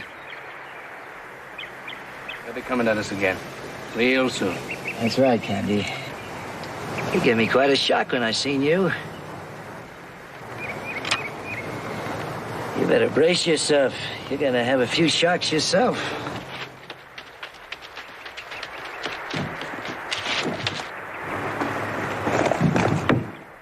I gotta take care of the horses and get sorted out. It'll be a while for the charges. That's right, Sergeant. This is Mr. Cartwright. That's Mr. Canada. Candy for short. Canada? Yeah, I've known him since he's no bigger than my thumb. I helped raise him. You and every other non-com on the row? His father used to be First Sergeant in B Troop, my old outfit. He was killed on patrol. Mr. Kennedy, my thanks for giving us a hand. Sure. Sergeant, I want a man posted here at all times. One on the trail where we came in, and one on the lakeside. That slope's almost vertical, but they might try it anyway. And, Mr. Cartwright, I'm short of men. I'm going to have to use you and your people, too, if I may. Sure.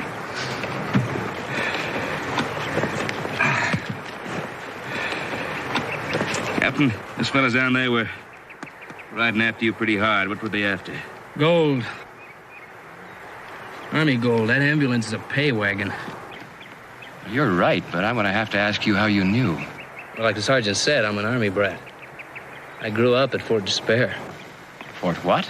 Fort Delaney. The men there called it Fort Despair. And a lot of other things. Trouble was that the Army owned the forts and the outlaws owned the trails in between them. And Colonel Spit and Polish John Purcell had an idea to use an ambulance as a pay wagon to move payroll gold. Worked fine for a while until the word got out. Well, Captain, I think the Army would be better off to use a real pay wagon now. The outlaws would probably think it was an ambulance.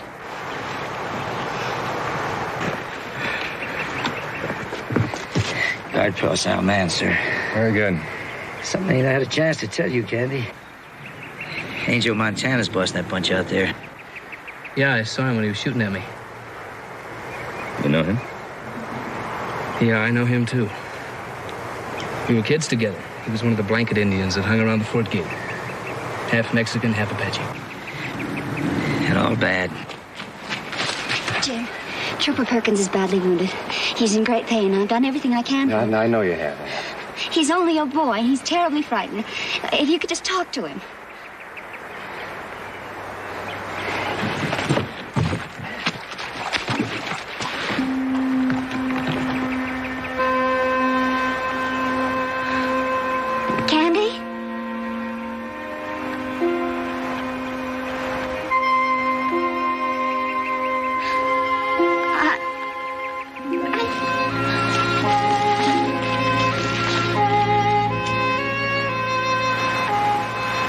You hurt?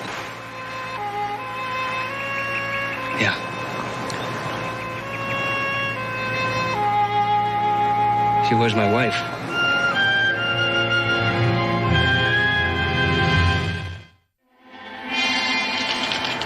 Go up there and draw their attention from the back.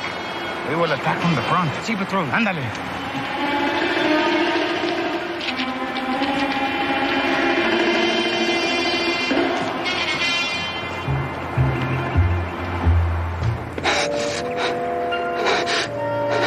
Perkins? You did a fine job, son. I'll get you back to the post hospital and you'll be just fine. You did a fine job, son. Thanks, Captain.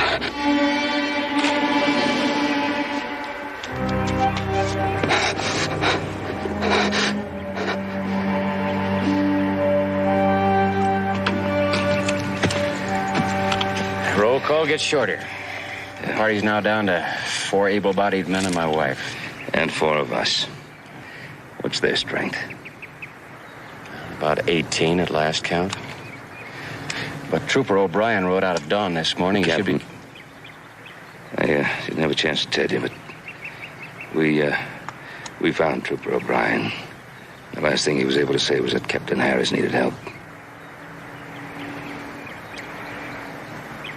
Look, as a favor to me, I'd like my wife to go on thinking that O'Brien got through all right. Of course. Jim! Oh, it's shot full of holes. I didn't see it in time. I know, honey. You were taking care of Perkins. Cut it, cut it.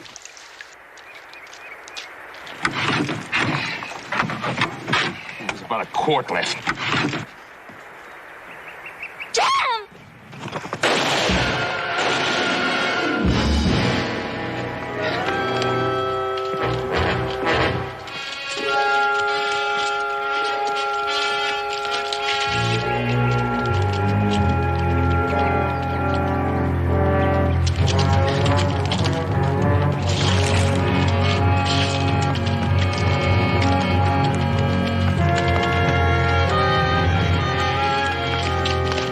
Leave us alone. My thanks again, Mr. Kennedy. Seems that we're more than ever in your debt. Forget it. I don't think they'll try that again.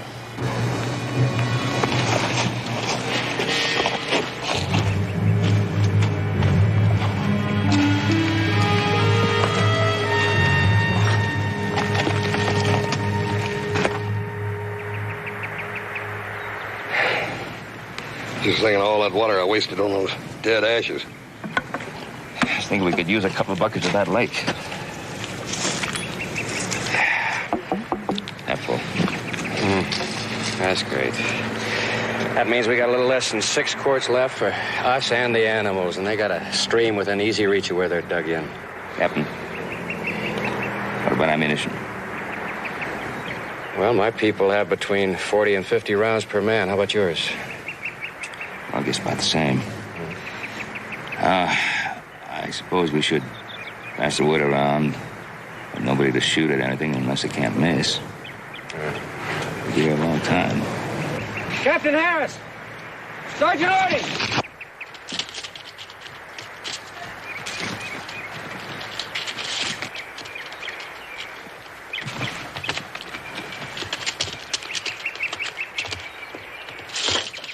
All right, we see your white flag. What do you want? I want to talk to Canada. Candy, this is your old friend. Your old amigo, Angel. Angel Montana. Come on out and talk to me.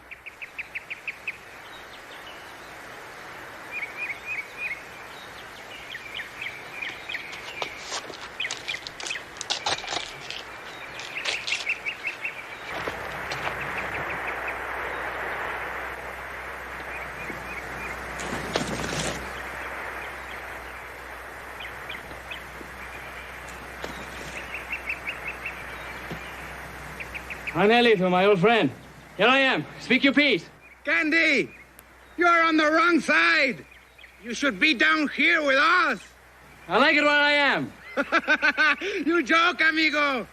After what the army did to you, You could not want to help the army. Give it up, Angel. Right away while you still can. Why you want to die to protect gold that is not yours? Come with me.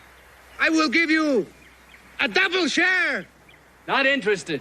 I will give you back the woman they stole from you. Come on. And then we spend the gold in Mexico City. For the last time, I'm not interested. Somebody must have kicked you on the head. You are not smart anymore.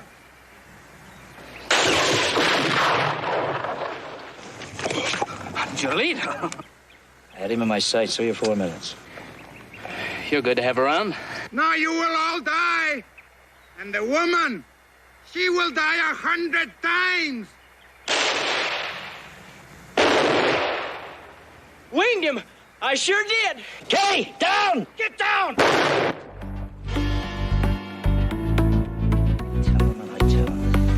They never listen.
I was going to kill him when I got back to the fort.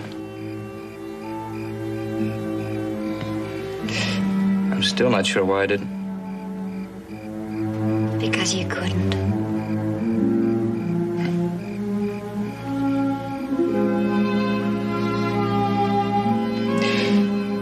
You know, you've changed. You're a lot prettier than you were.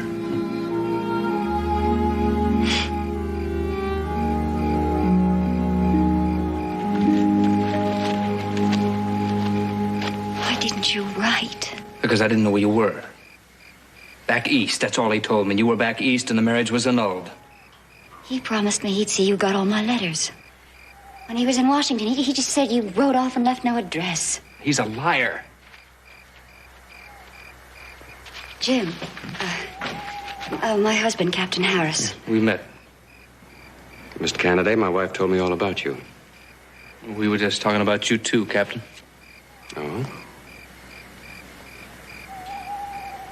Anne, you know, it really isn't safe for you to be wandering around up here at night. You might silhouette yourself Jim, against this. You forget I was born out here. I knew that before I was 5.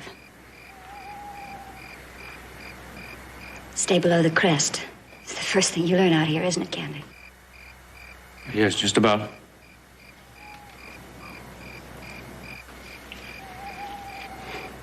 You're right, Anne. I did forget.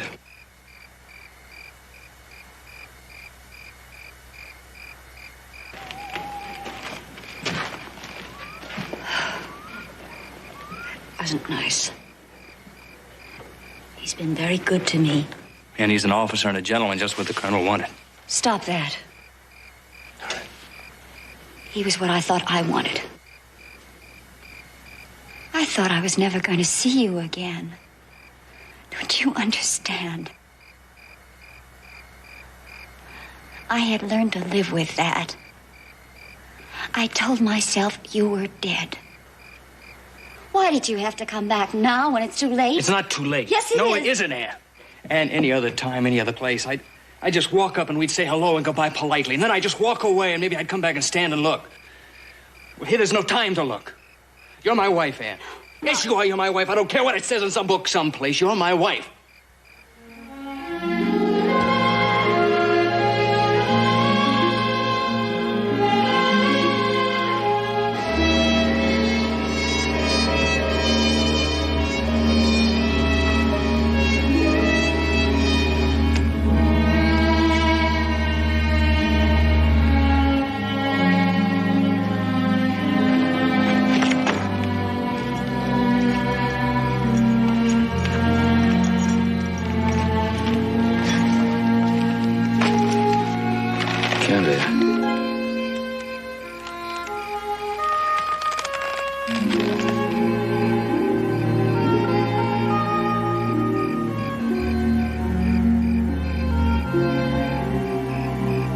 She is a married woman. She was my wife, Mr. Cartwright. And I sure didn't annul that marriage.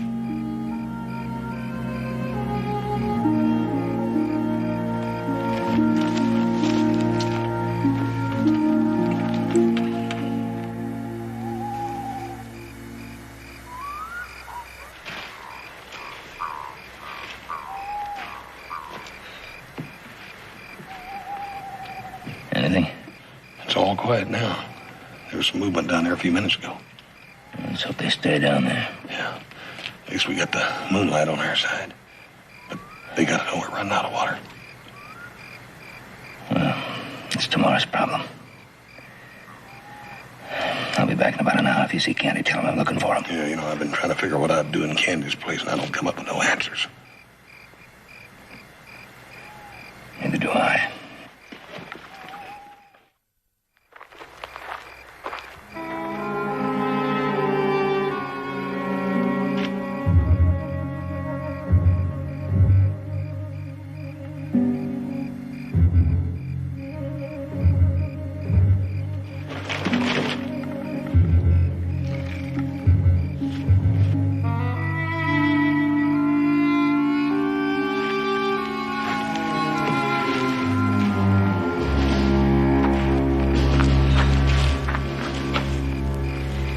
You figuring on using that? Reckon it's the least we can do for Kelly. All right. We won't be telling Montana's bunch anything they don't already know. You seen Candy? Bedroll, but he ain't in it. Captain and his missus was by a few minutes ago. He was asking about him, too. Maybe you better search the area. I already did. Going, huh? Saving his hide. I don't know what I blame him. You believe what you want, but don't ever say that again. Not where I can hear it.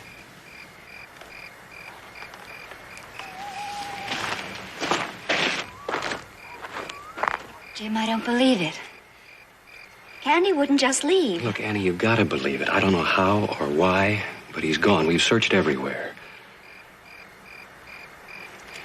Honey, you better get some sleep. I will, Jim. Presently.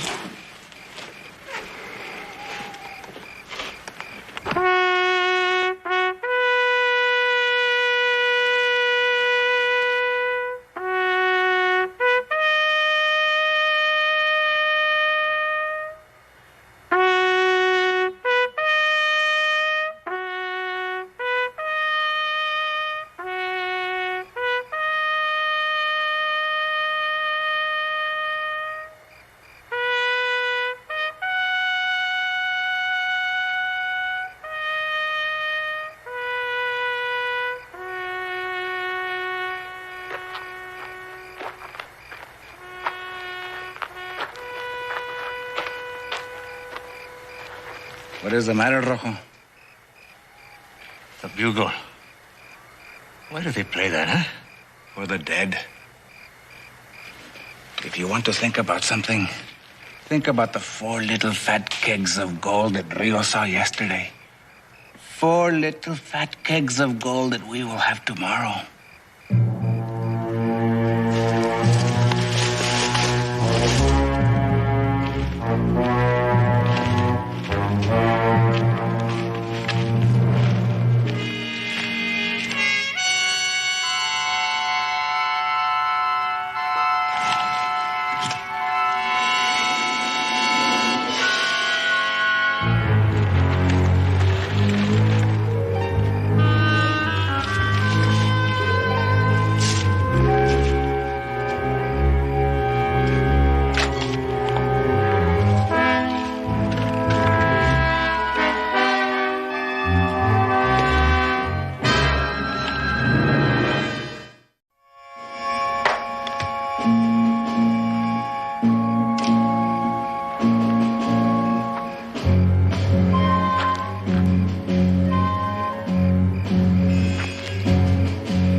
Down into their camp. How? Uncle Ito was a friend of mine once, remember?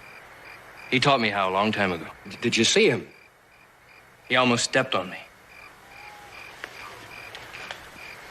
But he didn't see me.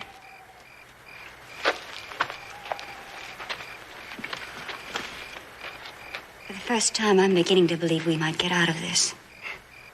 And for the first time, I'm beginning to realize that Mr. Kennedy is quite a man. Oh, he is, Jim. He is.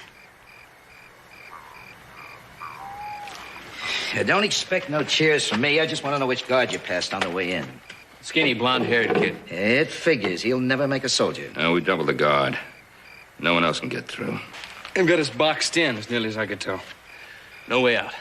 It was my idea to spook their horses, take their attention off us. There's no chance. They've got 4 guards on those horses. I counted 11 of them altogether. There's a stream down there. Plenty of water.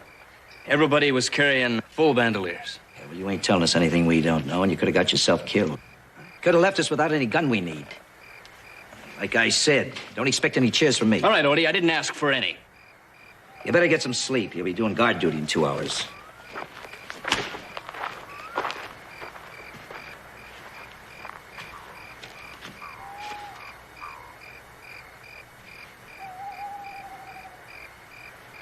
I didn't want to guess what was down there. I wanted to know. Or did you want to impress Mrs. Harris?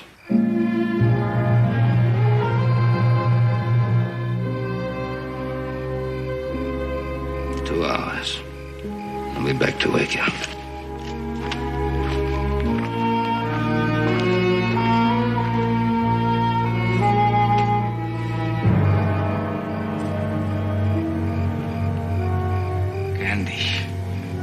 No one else could do this thing. Tomorrow we kill him. See, up there they're running short of bullets. Even in the dark. Even in the dark, I wouldn't have believed that a man could get in and out of that camp alive. Well, it's an acquired skill. Candy was born on the frontier. Skill, yes, but great courage, too.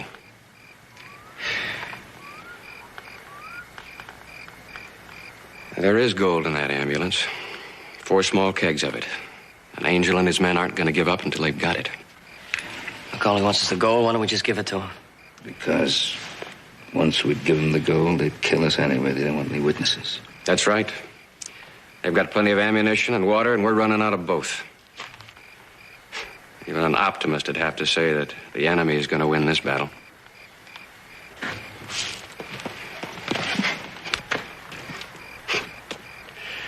My first battle. My first time in the field.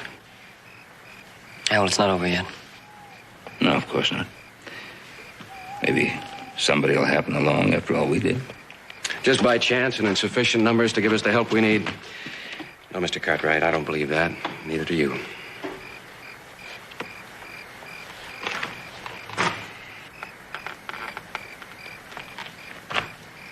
If it should come to that, I hope you won't let them take my wife alive.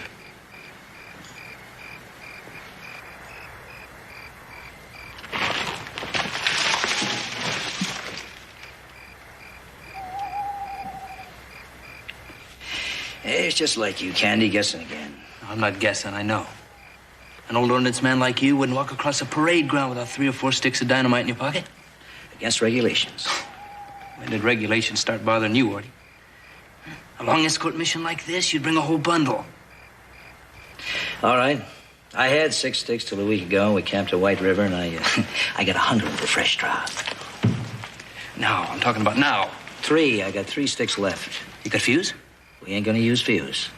Why not? We throw it at them, they throw it back. We'll use a short fuse. No. I got something special.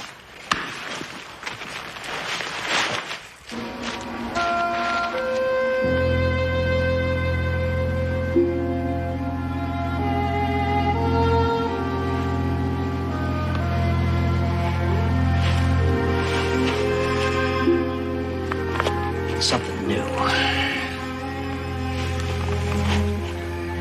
Impact detonators. Fulminated mercury. No fuse needed. 86 pounds of impact. That's what the book says, 86 pounds. Me, I ain't so sure. I sweat when I look at them. I don't blame you. Take it easy. Be careful. So what we gotta do is figure out a way to make Anchor, Montana lean on these things 86 pounds worth. That's right.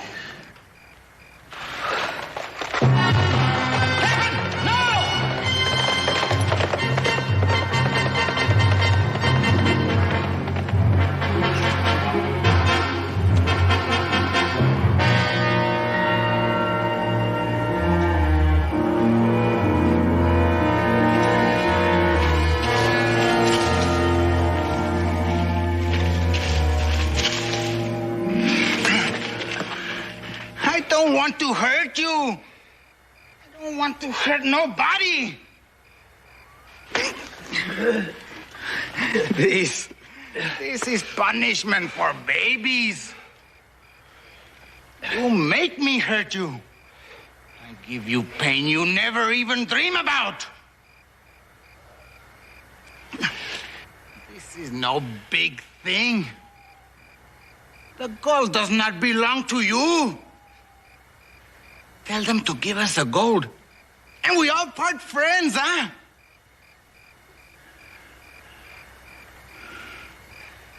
That woman up there, she is your wife.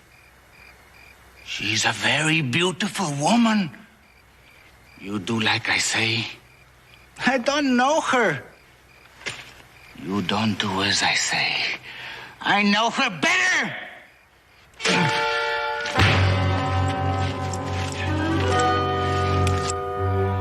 Put that gun away. We attack into their guns. We lose more men. We tie him to those trees. In the daylight, they see he is alive. They get mad. worry. They make mistakes.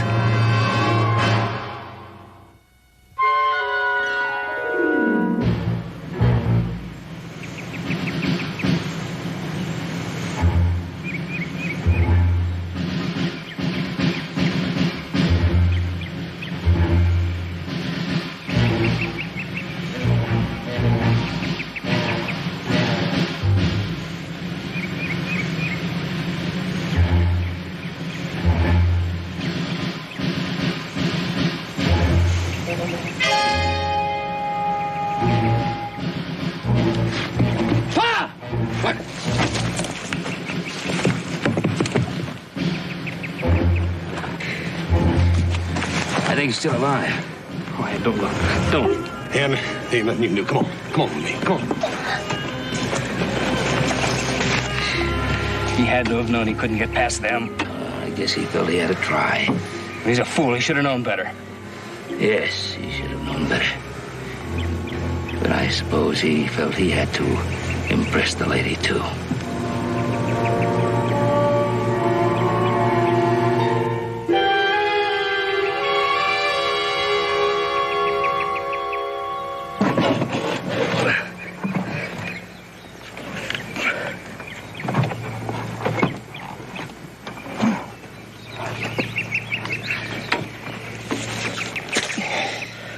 You got the dynamite? I went to get him, didn't I?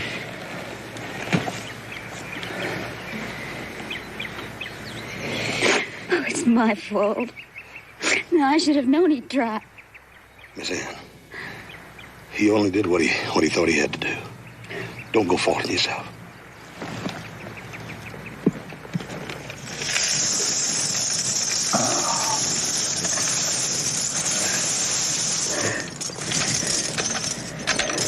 Buy more whiskey than a man could ever drink. Yeah. Give me the detonators.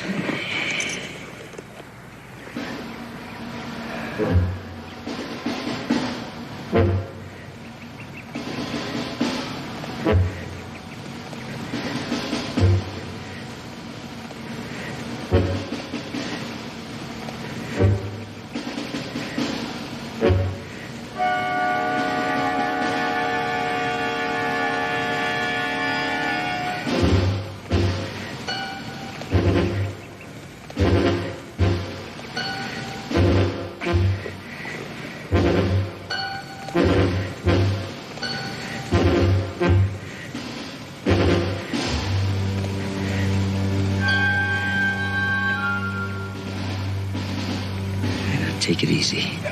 Real easy.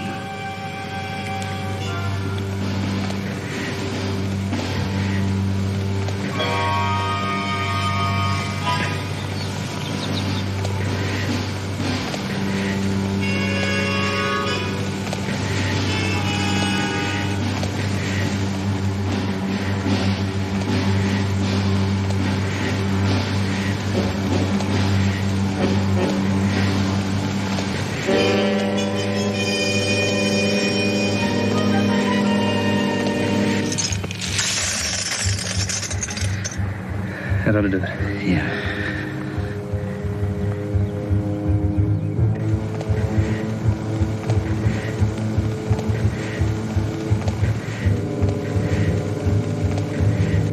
Careful. Real careful.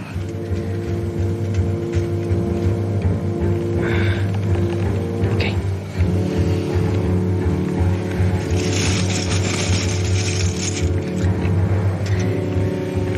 Easy, easy, easy.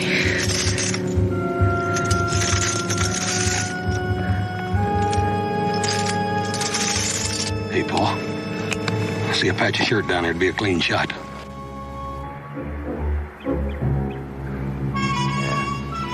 Only trouble is you'd be killing two men.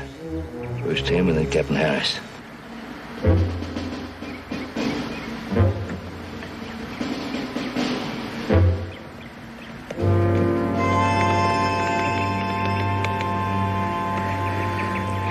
We'll need a white flag.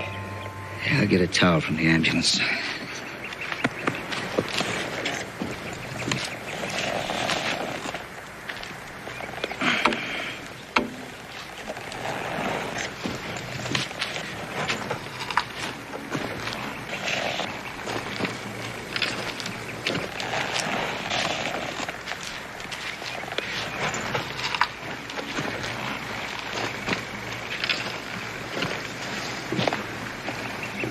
a minute.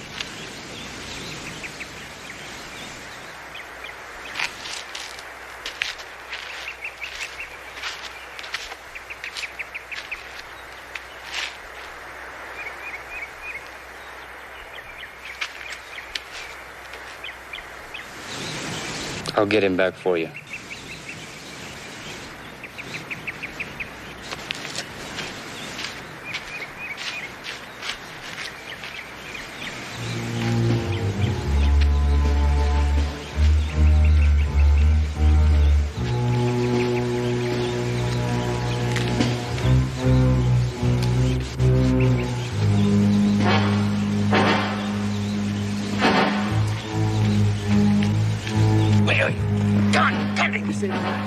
Unheld! Unheld! Get in! What do you want? I have the gold. No tricks? Or we kill the captain? No tricks. We give you this, you let the captain go. One? There are 4 in that ambulance wagon. Give us 4 kegs, and we give you the captain. Just one. All. We want it all.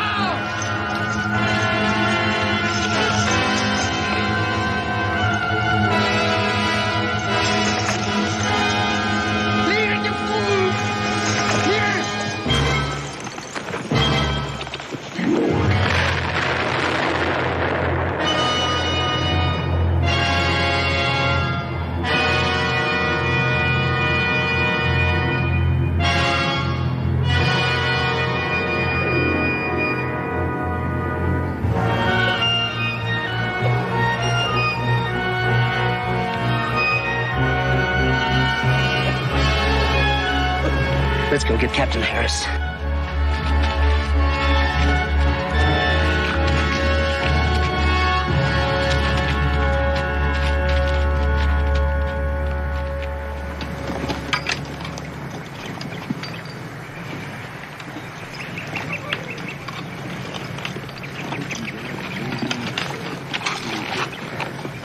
Well?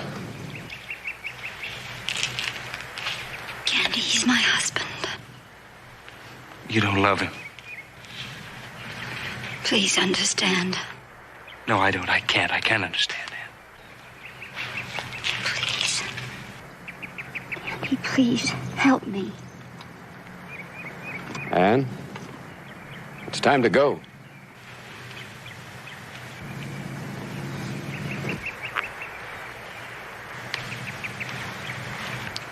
Go on, go on.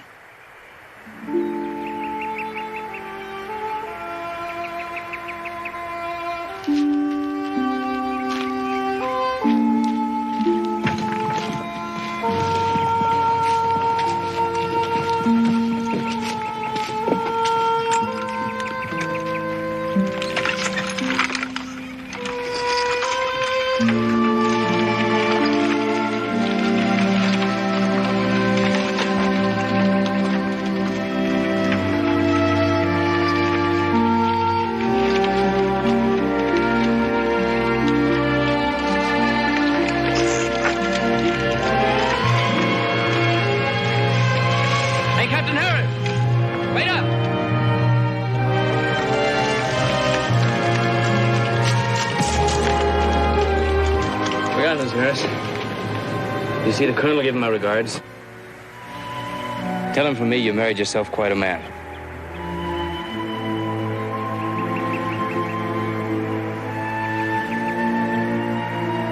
I will.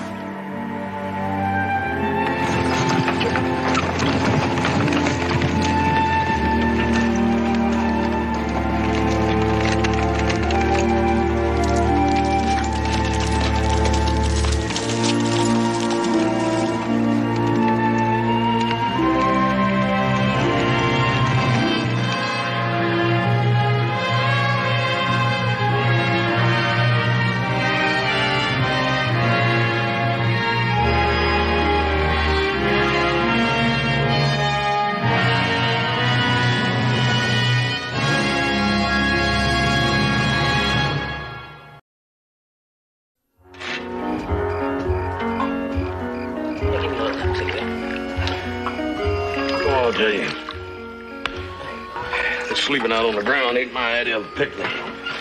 I'm gonna miss those soft beds back at Ponderosa, I guarantee you. Cheer up, Hoss. As we reach the high country and round up the herd and drifting back down the winter range, you'll be back in a nice soft bed about 2 weeks from now. Hey, you got company.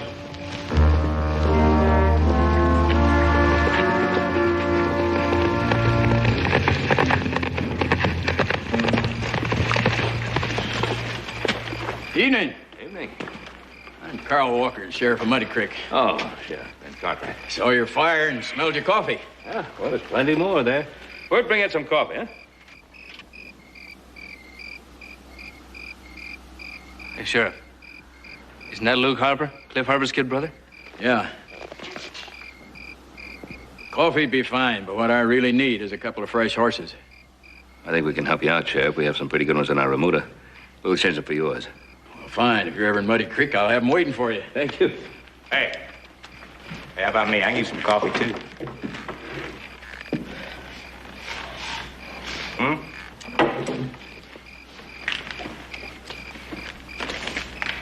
Climb off of this side, Luke.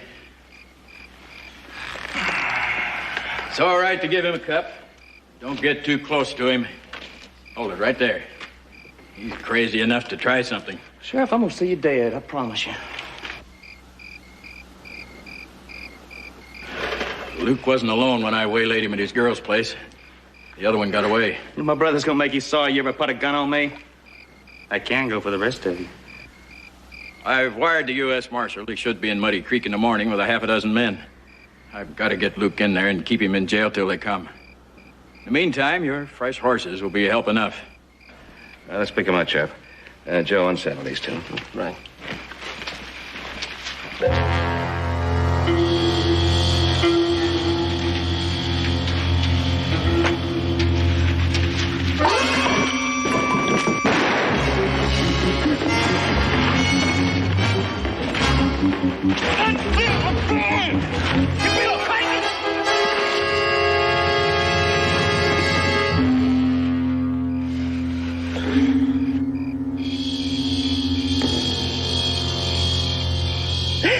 Told him I'd see him dead.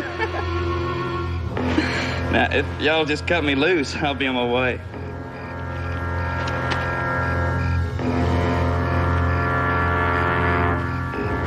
You're still on your way to Muddy Creek. Cliff's gonna kill you. I can't put you all of you like steers. Harper, you killed a lawman. Not the law.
That's far enough, mister. Now hold it right there. That's Harper, all right. That's him. That's Luke Harper. Where's Sheriff Walker? Well, this man killed him. You're not bringing Luke Harper into this town. Look, this man's got to go to jail. He's a killer. So's his brother. So's his brother's gang, and we don't want them coming here after Luke. All right, Jody. I'll handle this. All right, mister. I don't know what your name is. Cartwright, Ben Cartwright. All right, Mr. Cartwright. We're not going to argue with you. We're going to tell you. You're going to let Luke Harper go free. Cliff Harper warned us. We lock Luke in our jail, he's going to burn the town. We're all going to die. What'd I tell you? That's Cliff. When did he warn you? How? Last night. Telegram. And he will, too. He'll burn this town, take hostages, and kill us all. He's done it to other towns. He's on his way here right now. So's the U.S. Marshal with 6 deputies. Maybe. What if Cliff Harper and his men get here first? What if they do? You've got enough men, enough rifles to hold them off till the Marshal gets here? Harper's men are killers. We wouldn't have a chance. You letting an outlaw tell you what to do? Are you talking too much? Come on, cut me loose. Come on!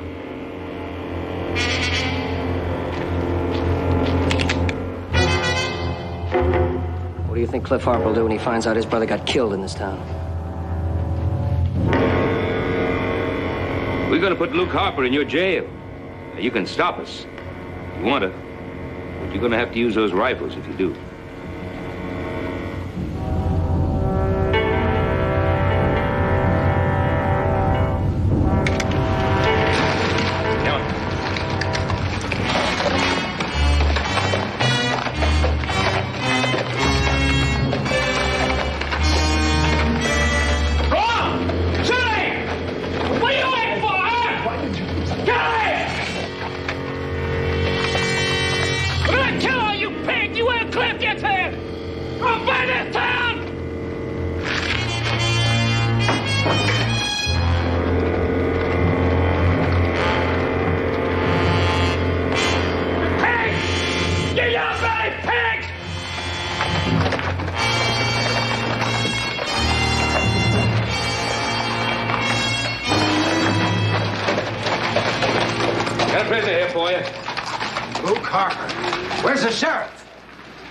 Walker's dead. He killed him. Well, how'd you get him into town? You knew what those fellas were fixing to do. Look, I don't want no part of any Harper. I just told you Sheriff Walker's dead. That means that you're in charge here. No, sir. I ain't in charge. This man has to be locked up till the Marshal gets here. You mean till Cliff Harper gets here? Sorry, not me. You want him locked up, you do it.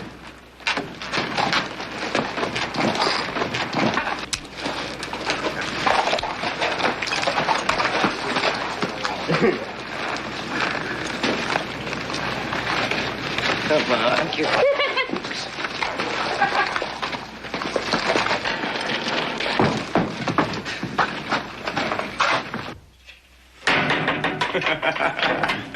10 minutes after you gone, I'm gonna be out of here. You know, the people in this town so scared they're gonna beg me to go. Oh, I think we'll find somebody who won't be too scared. No, 10 minutes, Cartwright, that's all. 10 minutes after you gone, I am out of here.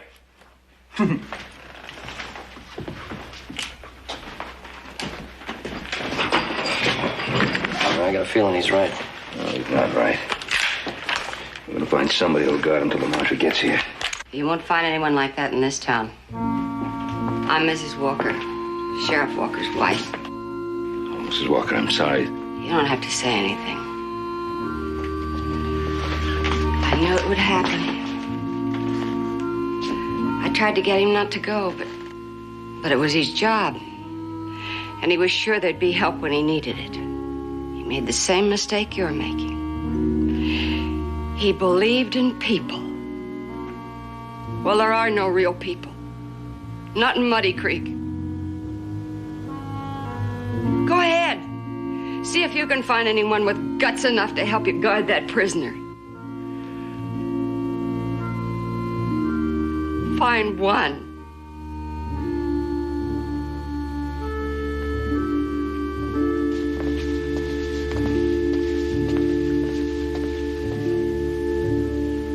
I'm afraid Mrs. Walker was right. No, she wasn't. We start looking. It's probably scared. Hey, mister! I know somebody will help you. Somebody who ain't scared. Come on. Wait a minute. Hold on now. Oh, we gotta hurry. Everybody says the Harper gang can get here just any minute. Where is this somebody you're talking about? He's a real gunfighter. He fought Indians when he was building the telegraph. He fought gunmen, too. Come on.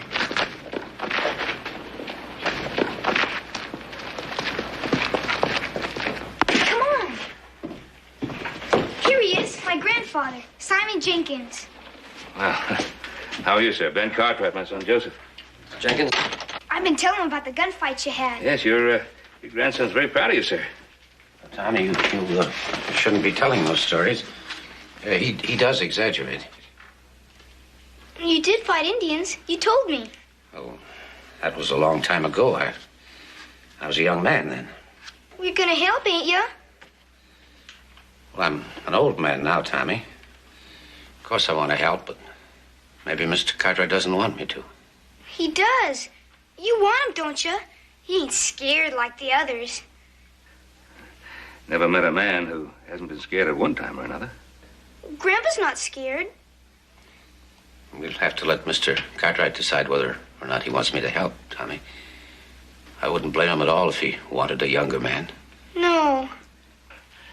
I believe your grandfather's absolutely right. Yes, he's absolutely right. Joseph, check the settlement. Yeah. Nice meeting you, Mr. Jenkins.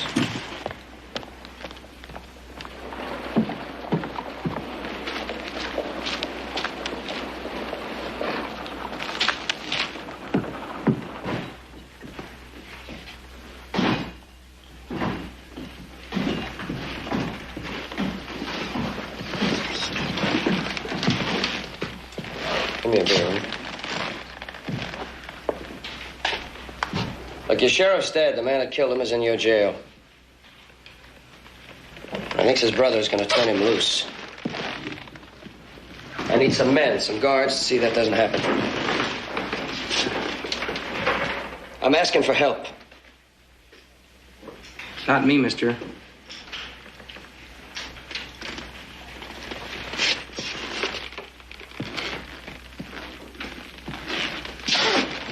Go on, bring the cards. You can finish that game at the jail. We like it here.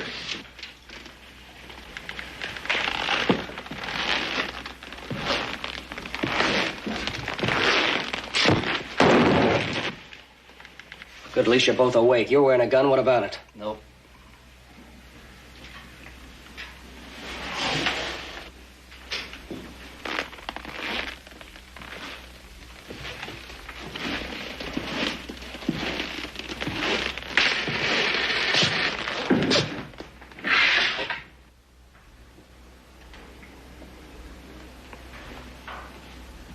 You were out on the street with a gun.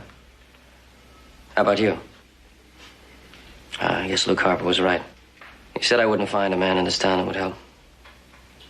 Looks like I can't even find a man. Casey. You get out of here. I don't want you in my saloon. Now you get out of here. Not till I finish my beer.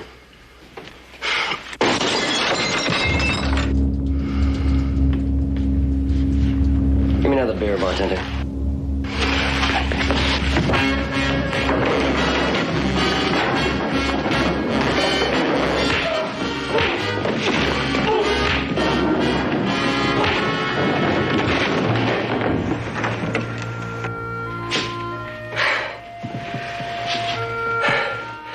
You can bring me that beer now, huh? Get me a beer. And give me a damn cloth.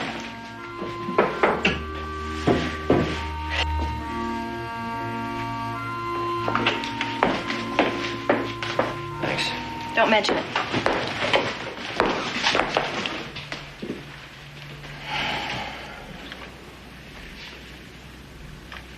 You're the guy that brought Luke Harper into town.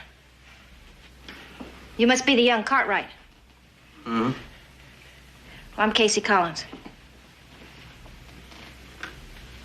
Where'd everybody go?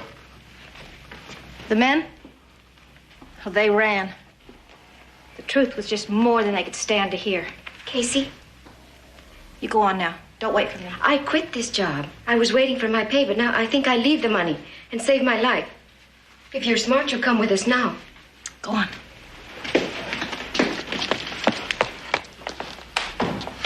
How's he doing? Oh, he's gonna be okay. Yeah, why'd you jump me? Oh, I guess he was trying to prove something. What? that he's at least one cut better than the rest of the spineless wonders in this town. Mr. Cartwright, we're just coming over to see you.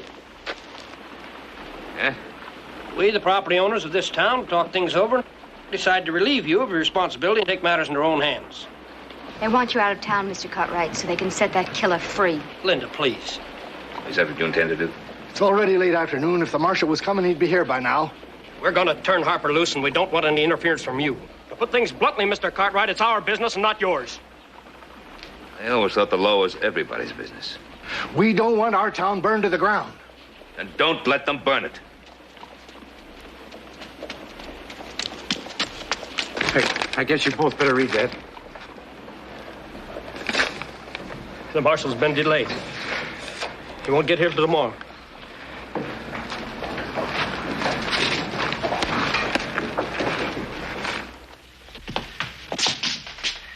Your brother's a little late getting here. Yeah, don't fret it. You just be sure you wake me when he gets here. Yeah, we'll do that.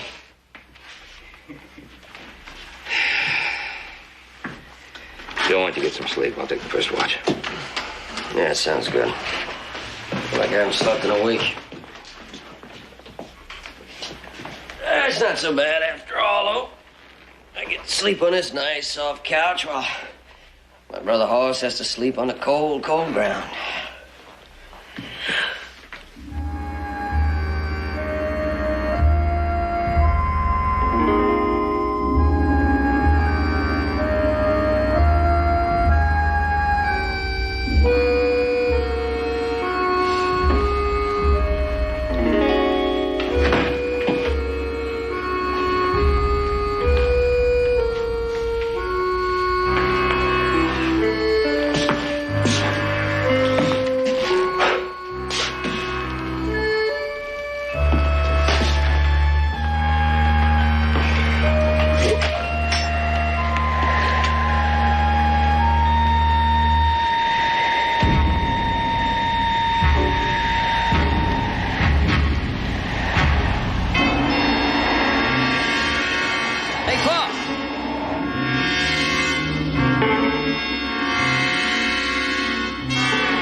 Thanks. 25 minutes past 7.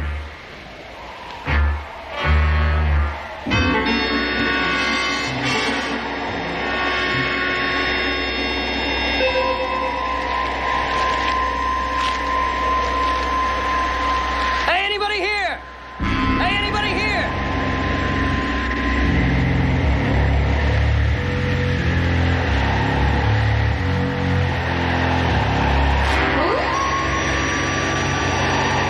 They can't all be asleep, huh? They're gone. This whole town's deserted.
here?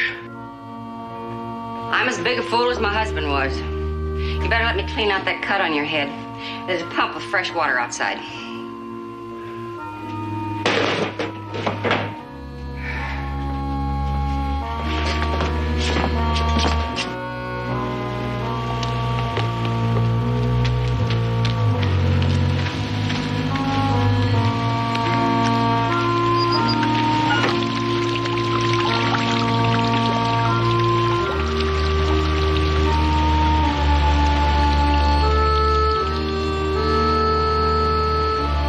Too deep. Not bleeding badly. It'll stop soon. Why didn't you run away with the others? I thought about it, and then I decided this is where I belong. Too bad nobody else felt the same way. Oh, we used to have people like that once. Not lately. No, not lately. I tried to tell you that, but you wouldn't listen. Just wouldn't believe it. Wouldn't be some people that'd stay. Not in Muddy Creek.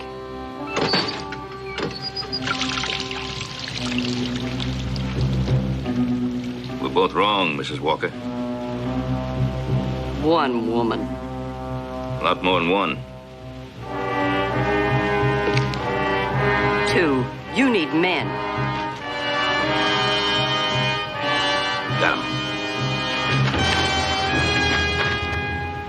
Two women, an old man, and a little boy. Carl would have called them liabilities.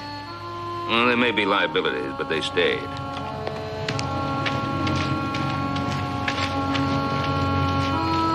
They could get killed or held hostage to force you to free Luke. If you do what's best, you'll send them all away. You all right? Yes, I'm fine. How about some coffee? Don't you need something stronger? We're having coffee. It's your choice, Mr. Cartwright.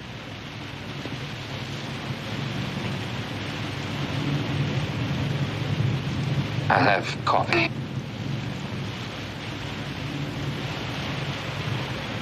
With muscle. Good. Now I've got some breakfast started in the saloon. Oh, bacon and eggs in the hotel. Ladies, look, we don't have too much time. Why don't you two join forces? Well, it's all right with me. But I'm sure she probably wouldn't want to go into the saloon. I'd be happy to. We could all use some food. Yeah. I imagine your son could use some coffee. I'll take this inside. Ma'am, my son isn't here. I sent him out for help, and since I don't know when that help is going to get here, you folks will just have to leave town. Sorry, Mr. Cartwright. But when I came to Muddy Creek, I came to stay. Well, I'm staying too. We're staying too. That's good. We need all the help we can get.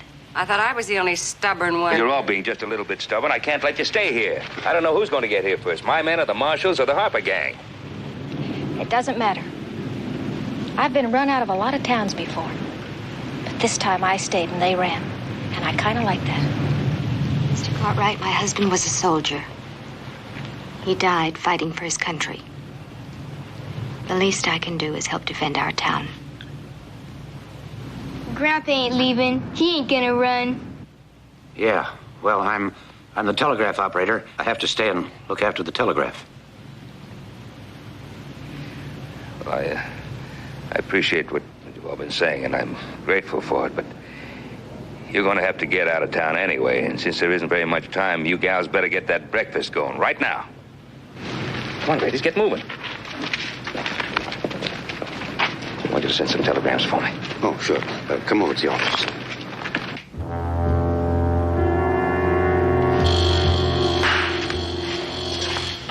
Cartwright, he better eat hearty, huh? He won't be alive come supper time.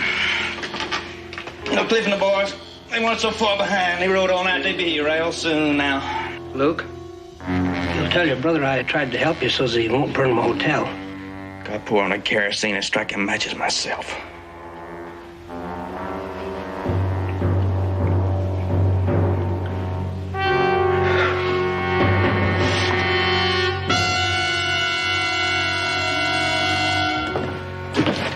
I guess I shouldn't have told Tommy all those stories, Mr. Cartwright. I'm no hero. I'm just an old man. I only did it to Try to show him the difference between wrong and right. But he took the stories all wrong, and now he can't wait to see you kill a man. I tried to tell him what it's really like, but he just won't listen. He's still young. Well, I better get at those telegrams he wants sent. Where to? Well, every town around here. I want you to ask every telegrapher you know if he's seen Cliff Harper or the marshal and where and when.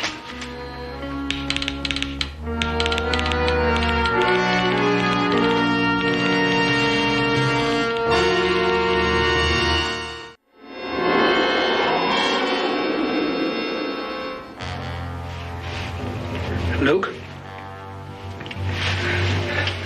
You didn't mean what you said about burning my hotel, did you?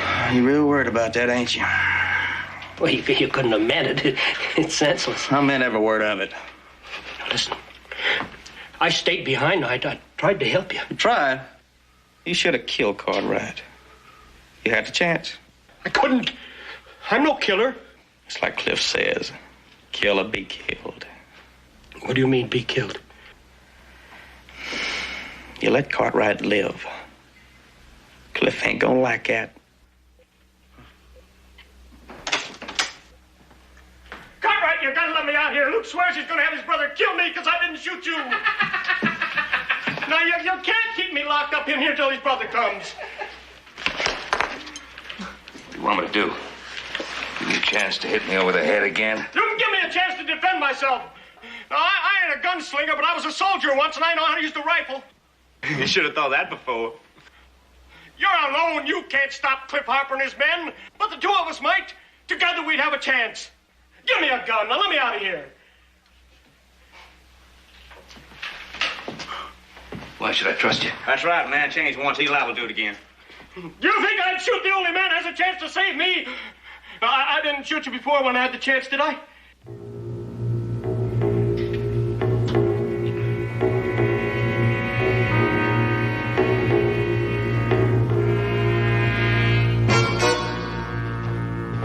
You're making a mistake. You won't regret this. I'm willing to bet you do.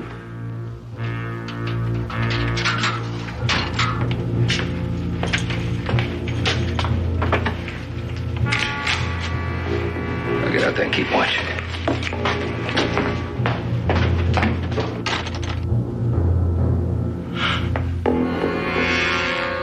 You really think you do like he said? He's just like everybody else in this town. Yellow-bellied. Mr. Cartwright, can I see you for a minute?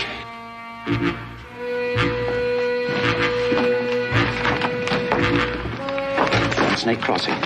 The telegrapher says that Cliff Harper and two of his men rode through just before dawn. That means they'll be here in less than 2 hours. Nothing for the marshal yet? No, not a word.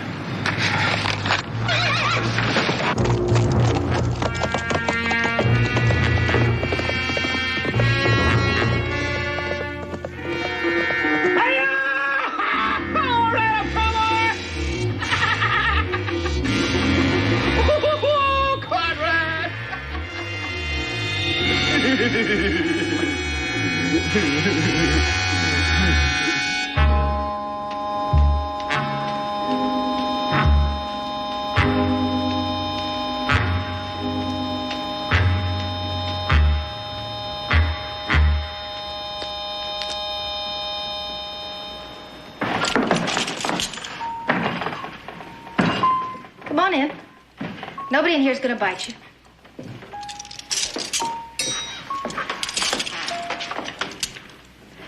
This is your first time in a saloon, isn't it? Yes, it is. Well, it's no different.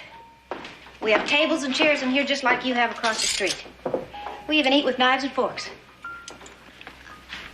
I guess I have been a little uppity. Well, we both have.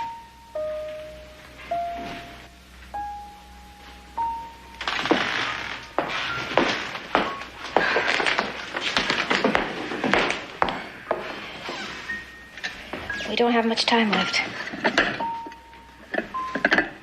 Are you scared? Terribly. Yeah, so am I. Come on. Let's see if we can finish setting these tables without breaking anything.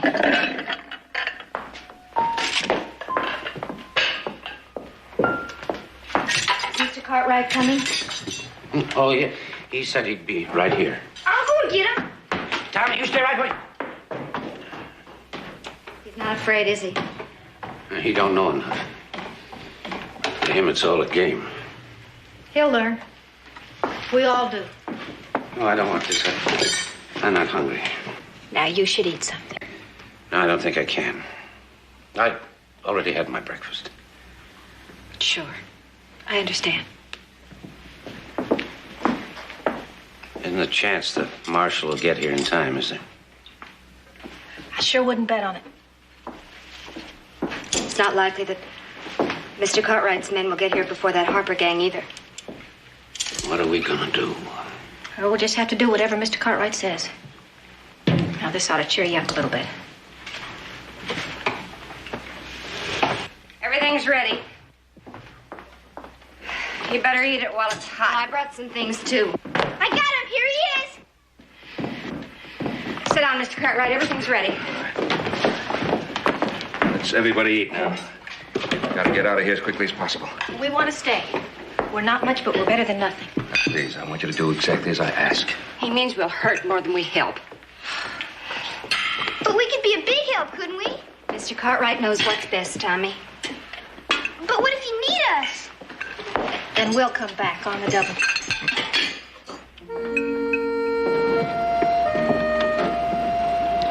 All right, now get going quickly. Be careful, Mr. Cartwright.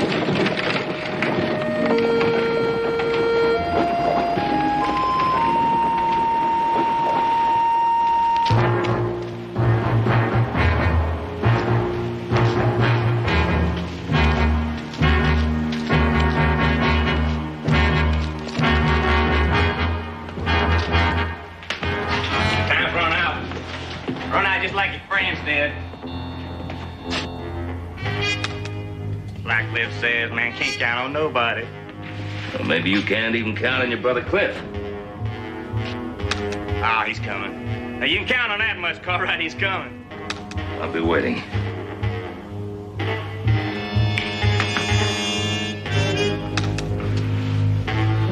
Hey, what you doing in a rifle? That's something of mine. Better be good.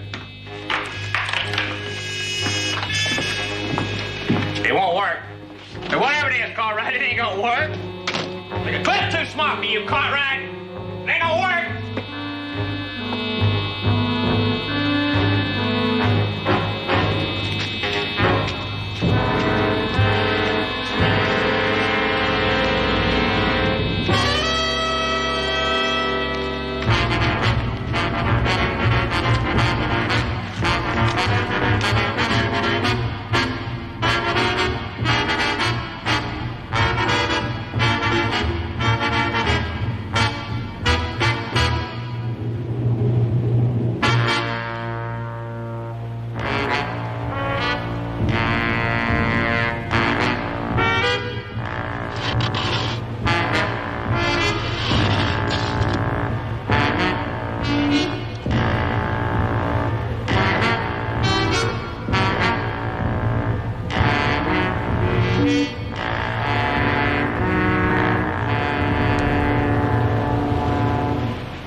You a bigger fool than I thought.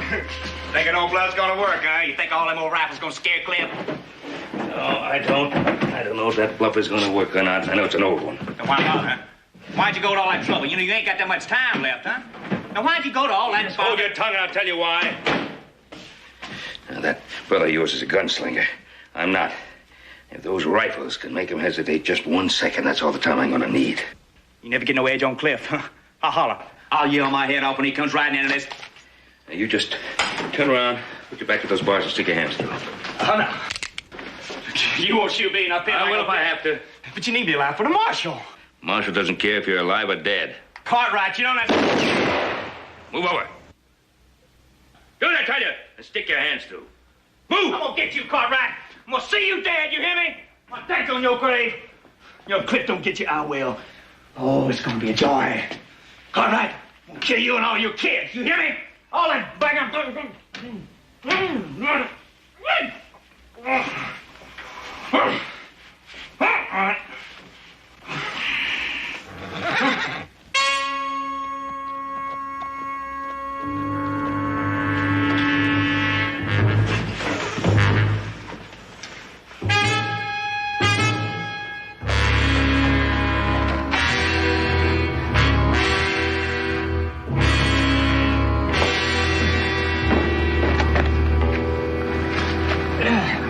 I run out on you, Cartwright. I run out on you just like all the others. Easy. Never used to. I never run out before. I stood up always to any man. Easy now, easy now. Let me lay you down, baby.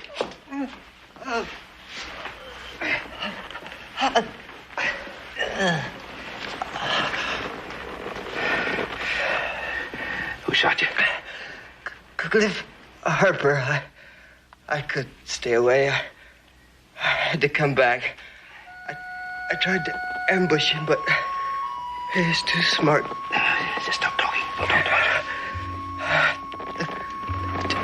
Don't. Tell Casey I come back. Yeah, I'll tell him. Lie down. Cliff Harper is right behind me.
There's always one who stays.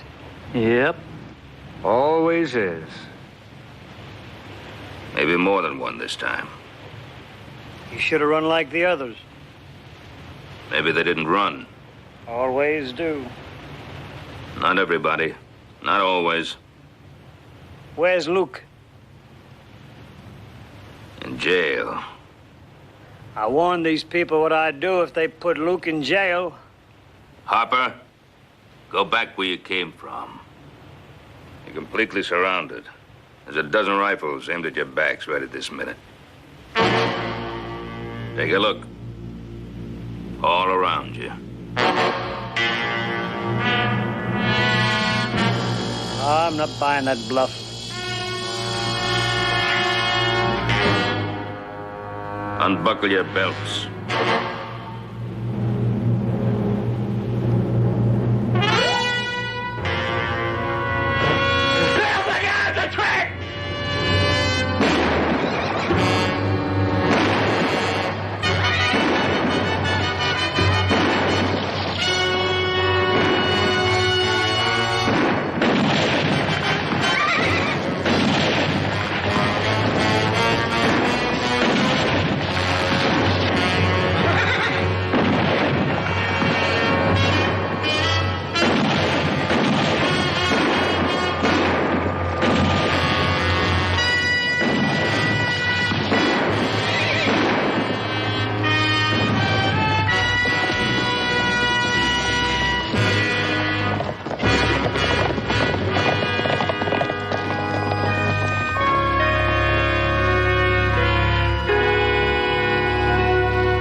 We didn't want you to worry about us. We did it! We did it! We got him, didn't we, Mr. Cartwright, didn't we? I bet Grandpa hit one. He took real good aim. I bet...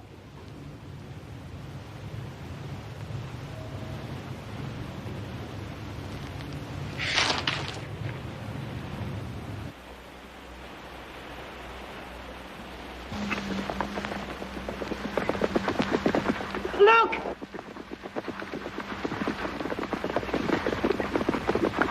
It's all right, Mrs. Walker. Got two boys and some of our drovers. We're all right now.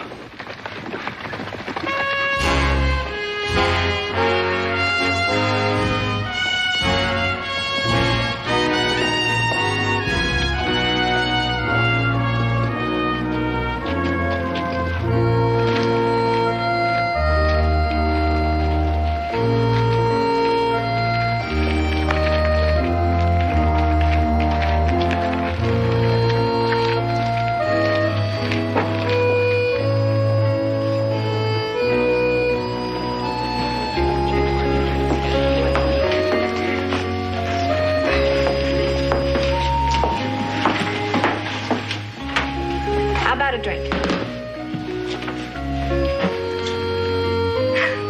Yes, I would like a drink. Good, I'll join you.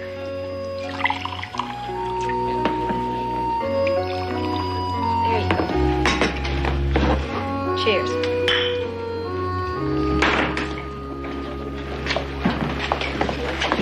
Well, we're ready to pull out now.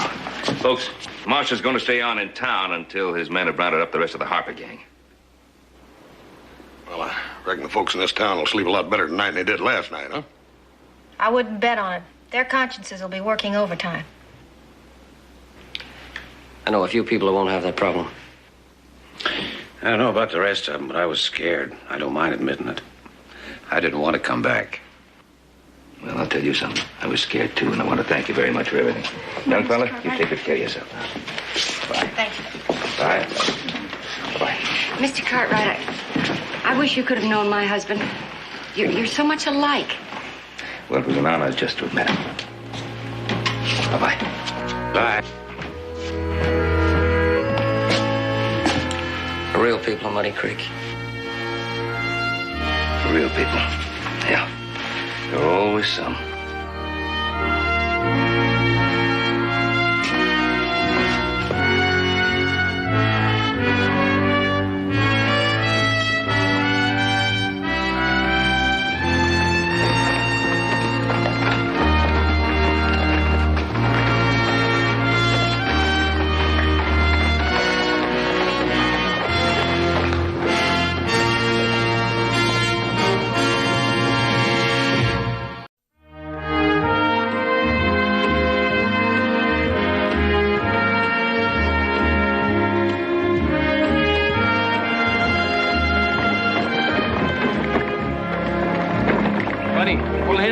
Your wagon once this morning. Well, after 1,000 miles, even a bull gets smart. I think he's waiting to get a shot at you. I'd be downright ungrateful.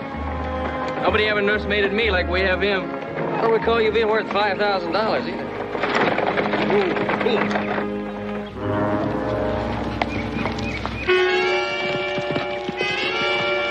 What do you make of that?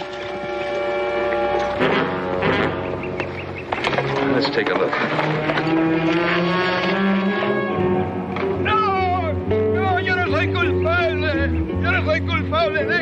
No me ahorques. No me ahorques. Misericordia. Well, that's what I call justice.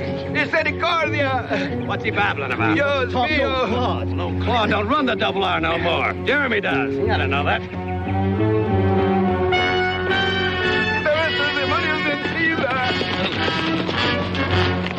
Anyone here represent the law?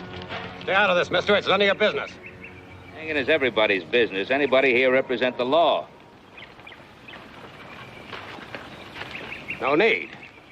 Got Rodriguez here red-handed, butchering a calf that ain't his. Now, any fool knows that any cow found here from sunup to sundown belongs to the double R. Butchering a cow is no reason to hang a man, is it? Mister, don't be telling me what's cause for a hanging.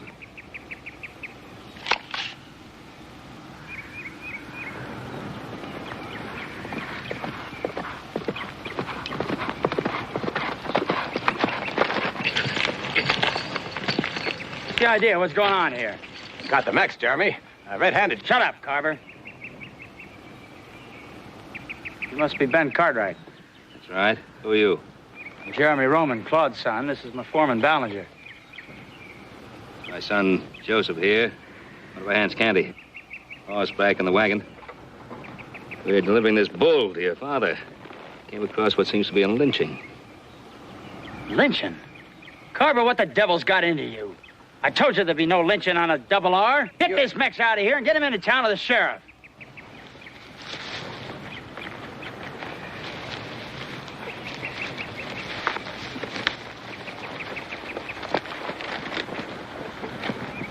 I'm sorry this had to happen, Mr. Cartwright. I'll see that he gets to the sheriff. Fine. See you later at the ranch.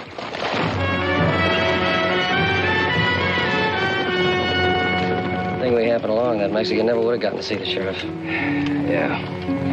Joe, you and Candy ride into Mesa Verde. Get us some rooms. House, I'll take the bull back over to Romans, and then we'll meet you at the hotel. Good enough. We'll have a hot bath waiting for you. Good.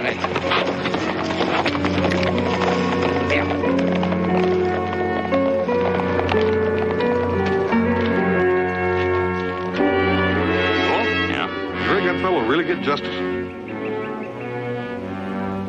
I trust the Romans. Of course you will. Let's go.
get this contraption off the porch.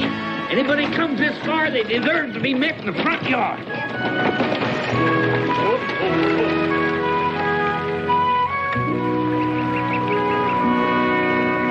Well, you've got to be Ben Cartwright. Got to be Mr. Roman. My son, Hoss. This is my daughter, Mary. All right? How you? Hear Papa rave about Henry VIII, he'd think he'd finally conquered the moon. Now, you hush, child. They're going to be asking more money for him. Look at him there, just as big as the all outdoors. He's a beautiful animal, ain't he? It's a fine seat, Bull. I'll tell you this, Mr. Roman. If Henry IX hadn't come along, you wouldn't have been able to get him at any price. Well, it's nice to know my last deal might have been my best. Where do you want to put him? Oh, we built a special pen over yonder there. The boys will show you where it is. And after you get him put up, come on up the house. I got a feeling you men like to get some of the dust out of your craw. I got a feeling you're right.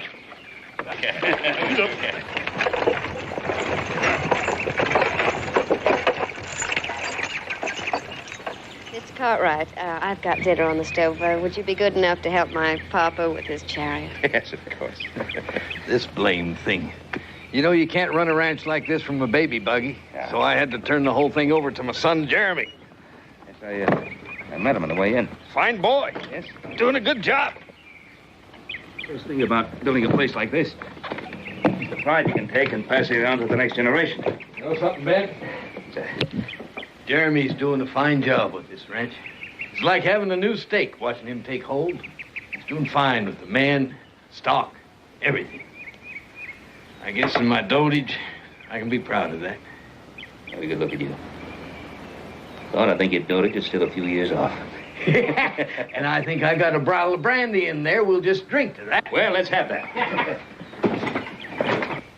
No more for me, thank you. Me either, Miss Mary. If I had another one, Paul would have to pull me behind that wagon. Ben, now, why don't you just have one more before dinner? Oh, another time, Claude. Joe and Candy are waiting for us in town. Well, now, Jeremy will be along any minute. Besides that, you got some money coming. Don't forget that. Mr. Cartwright, I'm afraid my father'd do anything to keep you company, especially if it meant missing his afternoon rest. Well, I'll see you tomorrow. Right. Now, you expect to spend some time with me tomorrow, Jim? I will. All right, Ben. Awesome. Yes, sir. Thank you.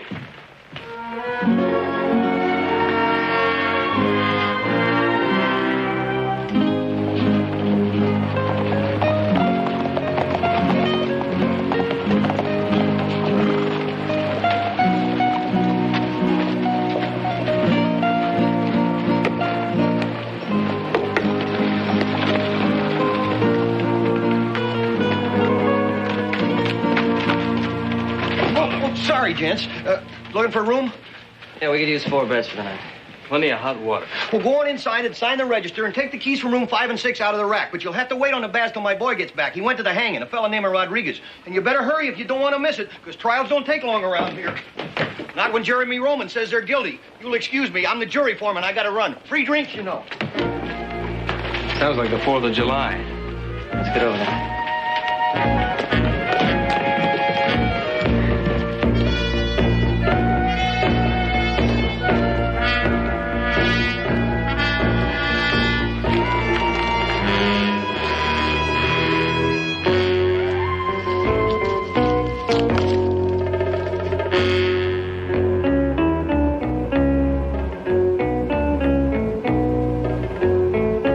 That tree would have done just as well.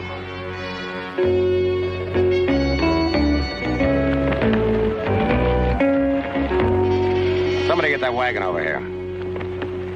What do you think of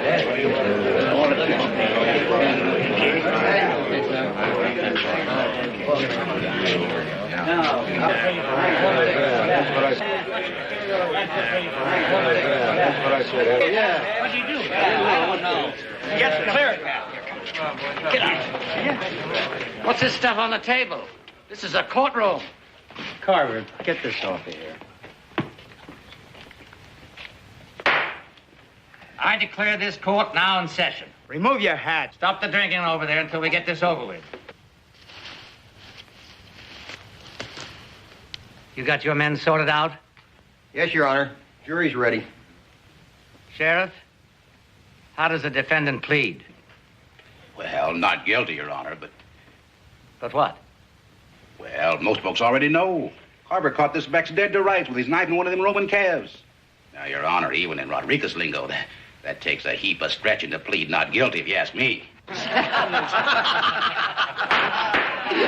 Order, order. Or I'll throw you out of here.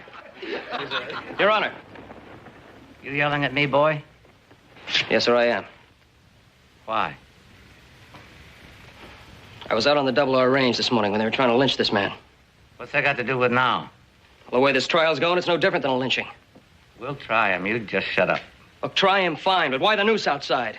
Butchering a calf is no hanging offense. Cartwright, what's upsetting you? He's just a Mex. What do you mean he's just a Mexican?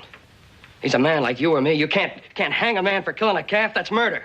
Well, down here, we'll decide what offense deserves hanging and what don't. If you don't want to spend 60 days in the clink, you better keep your mouth shut. We got our own special problems down here. Mr. Roman's been losing a lot of cattle.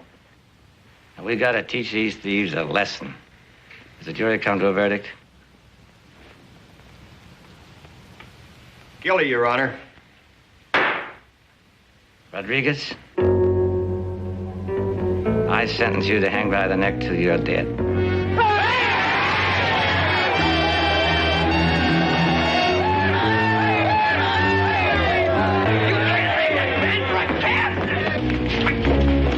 Not a man's life!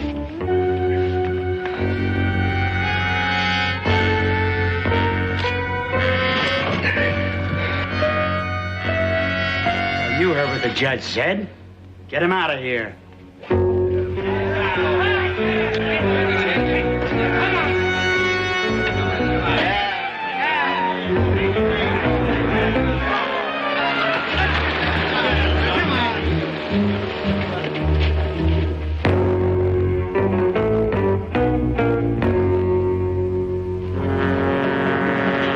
See, up Virginia City way, you Cartwrights call a turn, but down here, I'm the man.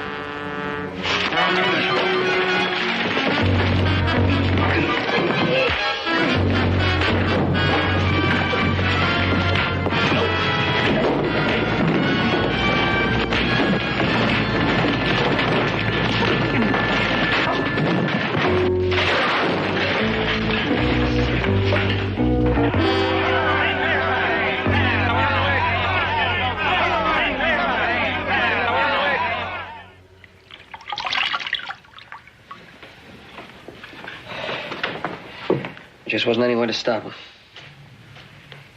I don't understand what kind of a judge would let a thing like that happen in the first place.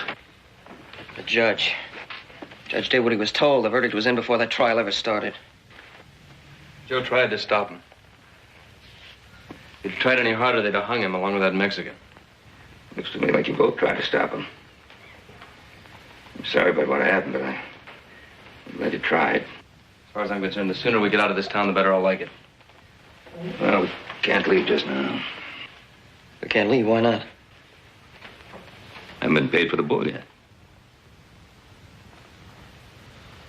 Well, I'm just sorry we have to do business with men like that. Why? Claude Roman's a very fine man. Well, his son, Jeremy Roman, and his men are the ones that beat us up. I said the judge did what he was told. Well, it was Jeremy Roman that told him.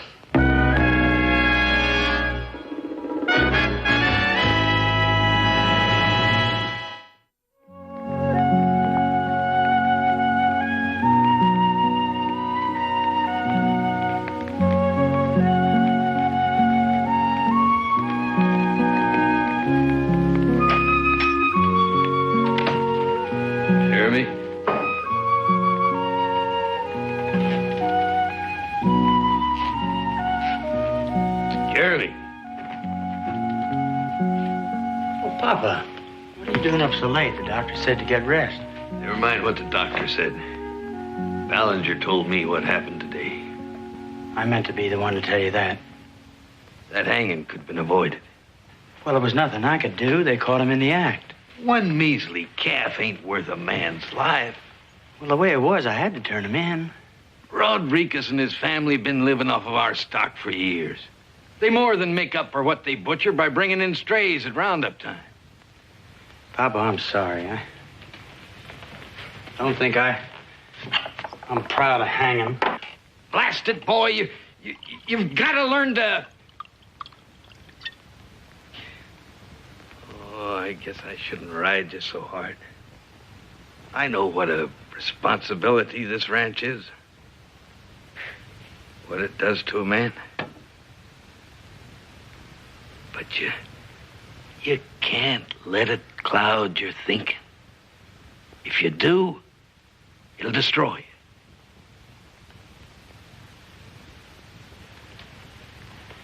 Well, I'll see that the Rodriguez family's looked after, and I can't undo the hanging, but...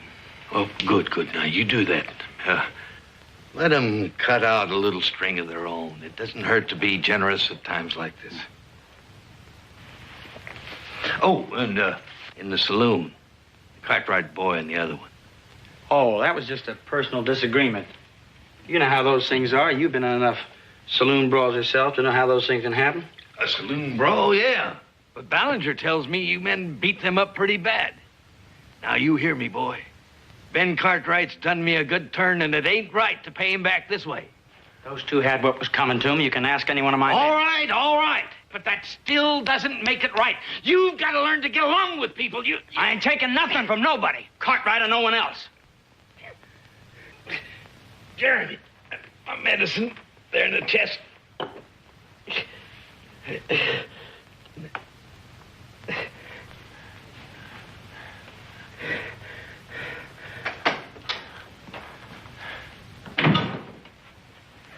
Johnny, what is it? He's just had another one of his spells is all. He'll be all right. You've been arguing with him again, haven't you? Can't you see what it does to him? Now get his medicine in the cabinet. I'm going to bed.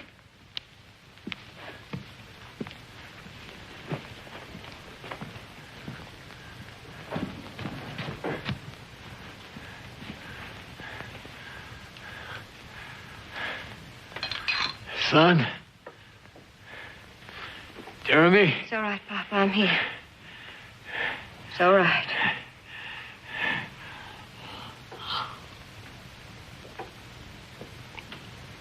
I wish you wouldn't let Jeremy upset you this way. It's not Jeremy's fault.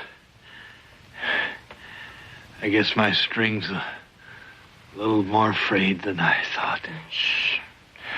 You just be quiet. I hate to see Jeremy turn out this way.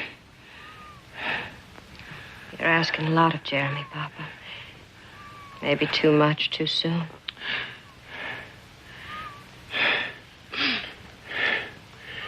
You could be right. It's a shame the law won't let me give you your rightful share in this ranch. You could help him. Papa, you're about all the responsibility I want around here. Now, finish your medicine.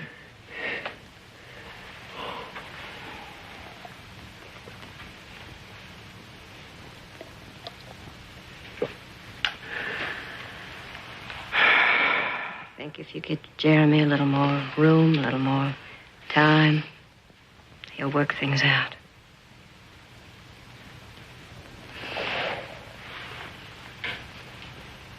I hope you're right, Joe. God knows I hope you're right.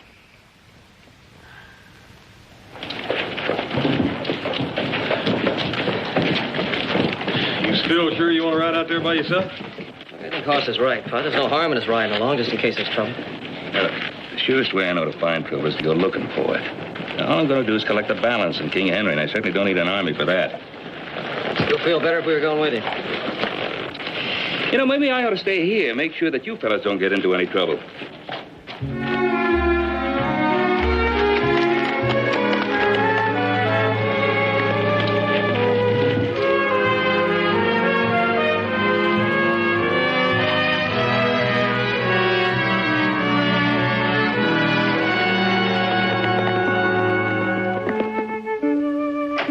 Mr. Cartwright, how nice to see you. Ben? What? About your boy, Ben. Well, Claude, I'm sure that was just a misunderstanding. Funny, that's just what I told him. You, know Jeremy? Yes, of course. I think your son and I can finish our business without any more trouble. Well, that's all right by me. You'll just step into my office.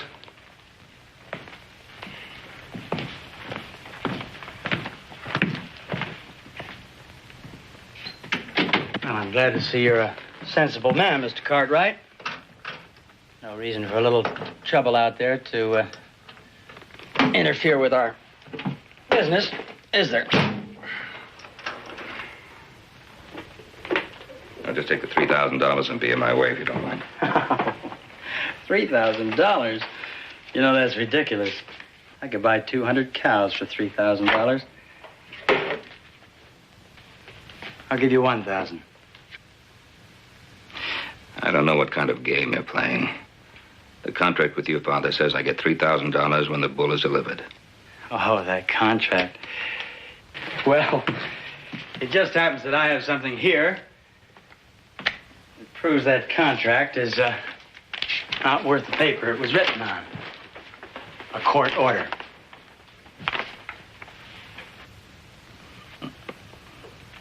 Your father seen this?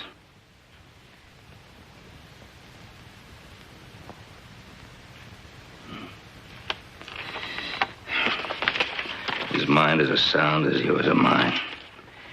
Well, we could argue that, but there's no reason to. This court order is legal, and it states that my father was not responsible when he signed that contract. Your father is a responsible man. Was and is. Cartwright, there's something you just don't seem to understand. See, my father used to be king around here, but he's not anymore. Huh. You the king now? I don't think so. Not by a long way. You're not even a grown man yet. You want to try me? I'm not talking about that. You're a full-grown man in size, but it's more than inches or pounds. You can be 4 feet tall and be a man, 6 feet tall and be a child. Being a man is something that you got to work at real hard. Work at real hard, huh? Yeah. Did you work hard for the Ponderosa? Did my father work hard for the Double R? You stole yours from the Indians, and he stole his from the Mexicans. I paid for everything I've got, and so did your father. And as far as that piece of paper is concerned, that's just what it is. You can't steal this ranch with that piece of paper, and you can't keep it with a gun. Or by stringing up helpless Mexicans.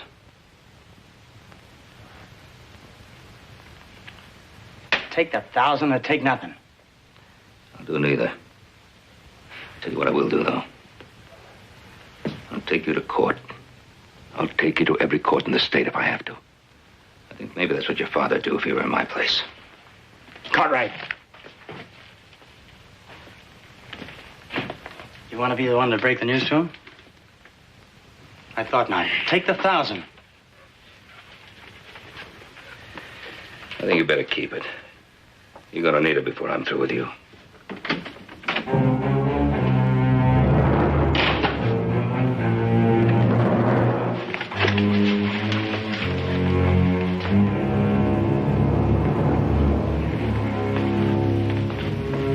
What's the matter, Ben? Something wrong? Your son and I just can't seem to get together. What's there to get together about? You got a contract, $2,000 down, the balance on delivery. Well...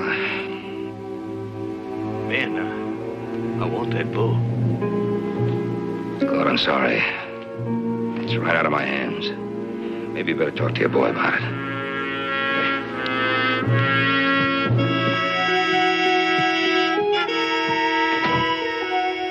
Jeremy! Jeremy! I want to know what went on between you and Ben Cartwright.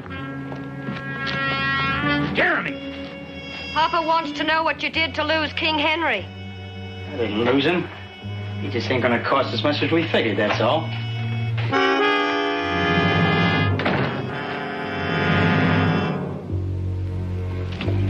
If you got any ideas about taking that bull with you, I'd reconsider.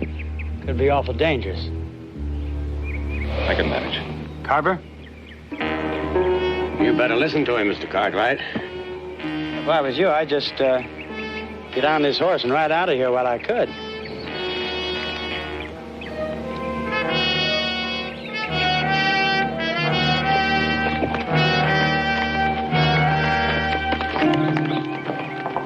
Carver, follow him. I want to know what he's up to.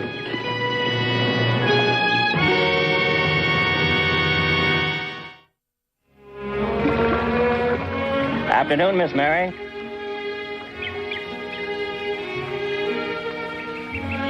Occurs to me you're looking more like your mama every day. Same eyes, same hair, same smile. You're a lot alike, you and her. That's a nice compliment. Fine woman, your mother. Your pa never would have held this place together without Kate's help. I've tried to help Papa. A man needs strong help sometimes. That sure was Kate. What are you driving at? The double R's in trouble. It's like a horse. It'll run the way your paw run it, but it won't break to fear. Like hanging a man for trying to feed his family. I'm going to visit the Rodriguez family as soon as Pa gets better. It's too late. They're gone. I rode over there this morning. Rodriguez, Dominguez, Rojas, all of them are gone. The barrios are empty. Without people, you may as well turn this place over to the coyotes.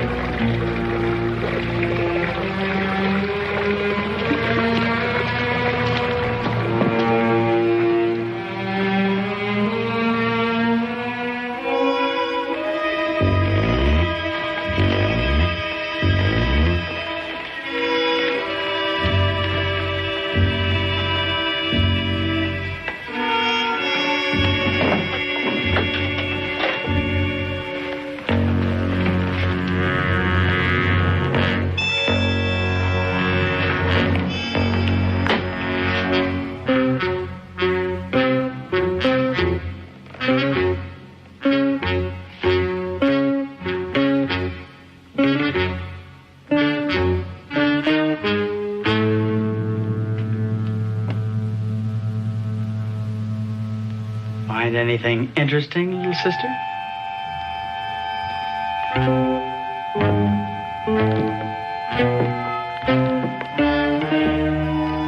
Don't do this to Papa. It's time the old fool let go. 5,000 for that bull. It's proof he's not fit to run the ranch. The bull is worth every cent of that $5,000. Well, I can get him for 3. Not honestly, you can't. Why don't you let me decide what's honest and what isn't? You tear up that paper. And you give Ben Cartwright the money's coming to him. Not a chance. Then I'll fight you. You want to get hurt? You can hurt me all you like. But stay away from Papa. Jeremy, please. You can't do this to him. Tear up that paper. What paper?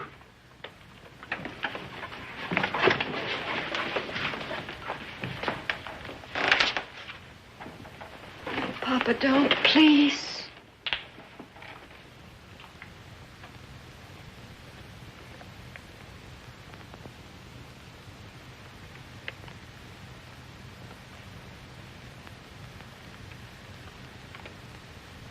So it's come to this, has it? Papa. It's all right, girl.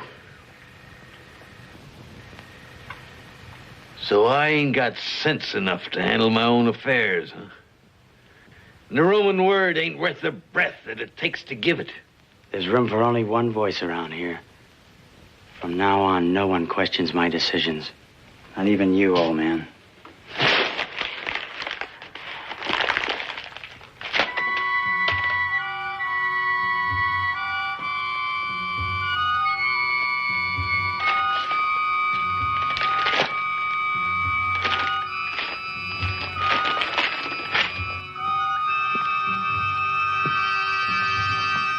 fight him, Papa. I have to fight him. He'll destroy us both.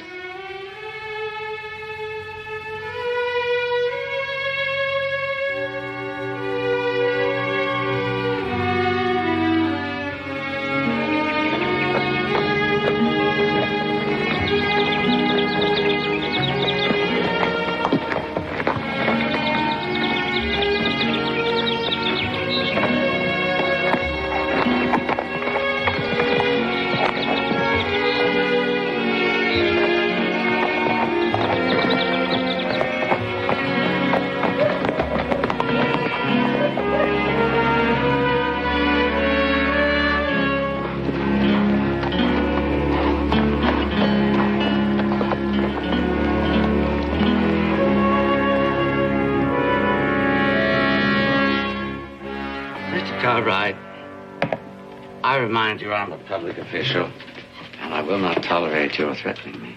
Well, it seems to me the only threat that I pose for you is that you're going to have to discharge your duty. I'm going to ask you once more, will you please sign an order for Jeremy Roman to pay me the money he owes? Well, now, let's be reasonable. Now, you know I can't settle a personal dispute. There's nothing personal about this. It's a legal matter. There's a contract here. We've been all through that. Claude has nothing to say about anything anymore. That old man can spit and make it stick. But this contract was signed. Mary. Go on, Judge Rideout. As you were saying? Well, I was just telling Cartwright, Mr. Cartwright here, that your brother has sole control over everything that goes on out at your place, and if he doesn't want to honor that contract, well, then he doesn't have to. Because of the writ you gave him? Making him my father's guardian? That's right, yeah. Well, that's why I'm here. To demand that you rescind that immediately. Well, now, you know I can't do that. As a woman, unless you're the sole heir in the eyes of the law, you haven't got any rights. What about Claude Roman's rights? That document was executed in this office. It's legal and binding. If Jeremy uses that paper, you know that it'll destroy my father. Your brother's just trying to see that Cartwright or people like him don't take advantage of your father, that's all. Well, you know, Claude's getting on in years. Papa bought King Henry before he turned the ranch over to Jeremy. Why don't you let your brother do the business? He knows what he's doing. And he's going to do a lot for the Double R. And for the Mesa Verde, too. Seems to me he'll be doing quite a bit for you, too, Judge. Well, just hold it right there, Cartwright. These are chambers. But I can still cite you for contempt. Yes, you can, Judge. You surely can. But let me tell you something. I'm taking this to a higher court. Because this contract is going to be honored. And damages paid. Well, you can take it through all the courts you want, but you still ain't going to get the bull back. You know, down here, possession ain't 9/10 of the law. It's the whole thing. Well, I'll pick up my property in the morning. Well, I reckon you can try. But with you holding $2,000 of Jeremy's money, he ain't gonna like that. Now, Judge Rideout. Now, you know you have the power to put an end to this. Now, I have already stated the position of the court, young lady. Now, why don't you go on home and do what you know is right?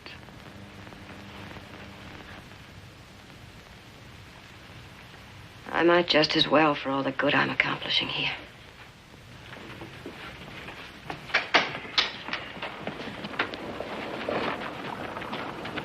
Thank you, Mary. Thank you for trying. You come for King Henry. You may find there's still some honor in the Roman family.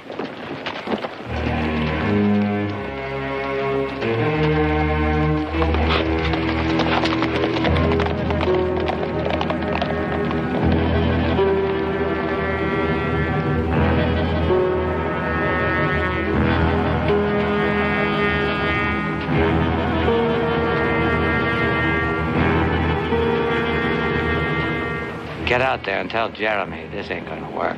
That Cartwright is apt to cause a lot of trouble for all of us. Sounds like you're getting nervous in your old age, Judge.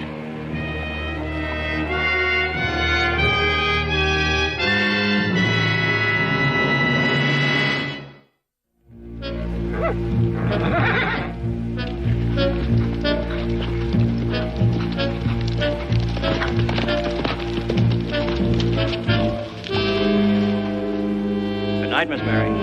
Good night, Clem. Thank you very much.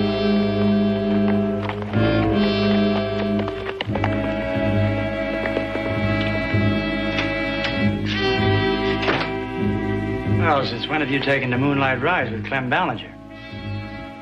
Mary, I asked you a question. I want an answer. I went to see Judge Rideout. Oh. Little sister's got claws. What about? About you? What you done to Papa? What I can do about it? What can you do about it? Nothing legally. I could have told you that. Saved you the ride. But there is something I can do. Ben Cartwright's coming for King Henry tomorrow. A lot of good that's gonna do him. Now, he's entitled to reclaim his property and keep the $2,000 Papa already paid him. Not even your tame judge can stop that. Well, you're forgetting just one thing. I don't need a judge or anybody else to tell me what to do on my own place. And you're forgetting you're not the only Roman on this ranch. But I'm the Roman that counts. I may not be the image of our mother like you are, and I'm not the old man's spoiled darling like you are. And besides, I've had enough of that in my lifetime. But I'm his son, and according to the laws of Texas, this place comes to me. And that's all the more reason why you must do what's right. Now, tomorrow you'll see Ben Cartwright gets what's legally his. And with the full apologies of this family. You want me to apologize to Cartwright? If you don't, I'll do it for you. In every newspaper west of the Mississippi. Don't you threaten me, Mary. I'm past being afraid of you. You've caused all the pain you can in this household. You can't hurt Papa and me anymore.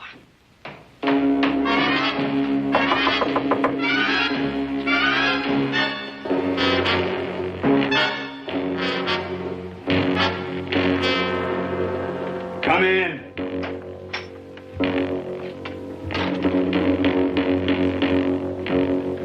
Your sister talked to the judge. Oh, yeah? Her and Cartwright.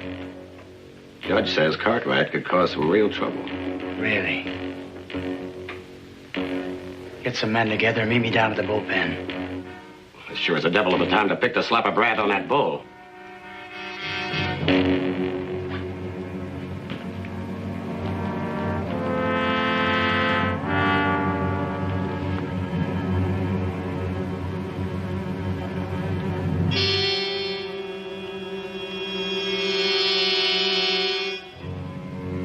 Said anything about slapping a brand on him. We're just going to prepare him for delivery to Cartwright tomorrow.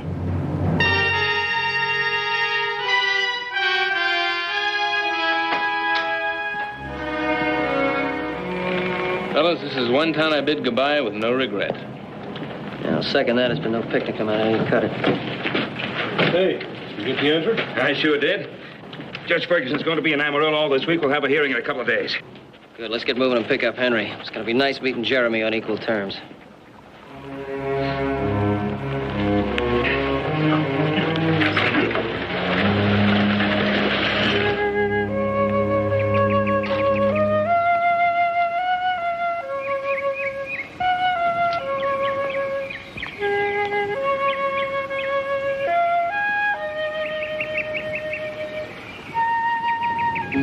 So chilly. Let me put this on your shoulders. No, it's fine. Just fine. Think you should wait out here? They may not come for a while. They'll come. When they do, I want to be waiting for them. You, being a woman, wouldn't understand a shame like this. Ben Cartwright does not blame you, Papa. Jeremy's my son, my blood. And I'm as responsible for his actions as he is. Ben knows that. Don't feel like this. It'll make you really sick. Don't you fret over me. I know how much time I got. And I know how I want to spend it.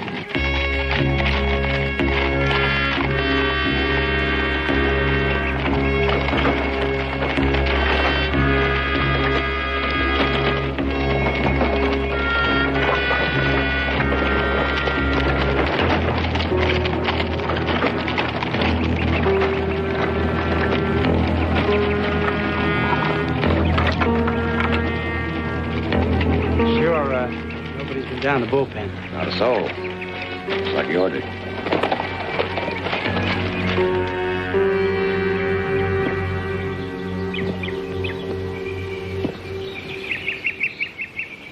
Claude, I guess you know why I'm here. Mary told me. I'm the one that's been shamed, Ben. King Henry's yours. You take him, nobody'll give you any trouble. Joseph. Joe, you and Horace get King Henry. You just never seem to learn, do you, Cartwright? You're still talking to the wrong man. Mary, go on out. I'll see you. You're overlooking something. There's a little matter of $2,000 to settle out. Jeremy. That money rightfully belongs to Ben. Virginia City is a long ways. He deserves at least that much. All right, you keep that money, Cartwright, because I was supposed to give it to you anyway. You see, my sister warned me. Oh, yeah, and she said I was supposed to apologize, so you can consider that done. Now, you can take that bull of yours and get off the double R. Ah!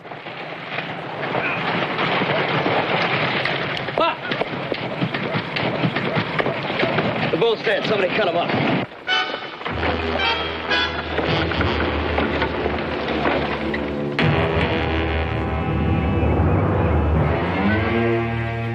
I was right about you, wasn't I? Contemptible. That's strong talk. Oh, it'll be a whole lot stronger. There's a judge in Amarillo waiting for me to press charges against you and about to come back here and drag you there. I'll do it. That won't be necessary. I'm going to do what I should have done right in the beginning. Mary, fetch the balance of Ben's money from I ain't gonna let you do it, old man. Don't tell me what I can do on my own place. This ain't your own place, it's mine. Claude, you don't have to. Somebody has to. This is my son, but he ain't fit to live with pigs. That money ain't yours to give. I make the decisions around here. This last one I'll make. Sometimes a man wishes for something so hard he blinds himself. Been thinking that I raised a man.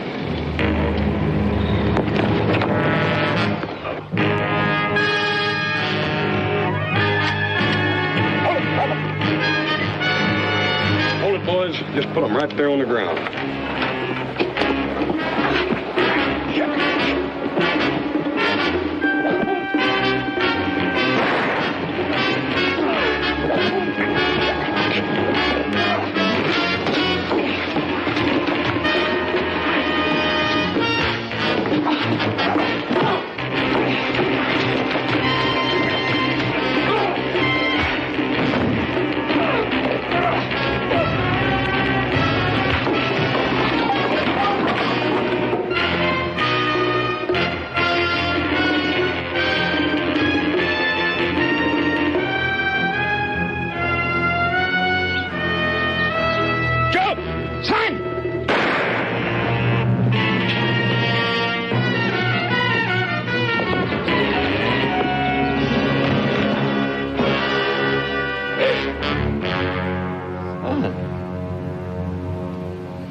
Mary, as soon as we get back, we'll send you one of Henry's best yearlings. We'll give you the pick.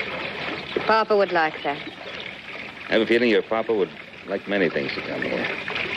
You hang on to his green. You won't go wrong. Thank you. I will. Take care of him. I sure will. That's gonna be easy, boy. A young girl like Miss Mary running an operation like the Double R all by herself. No, you're right, but she's quite a gal. She'll grow into it.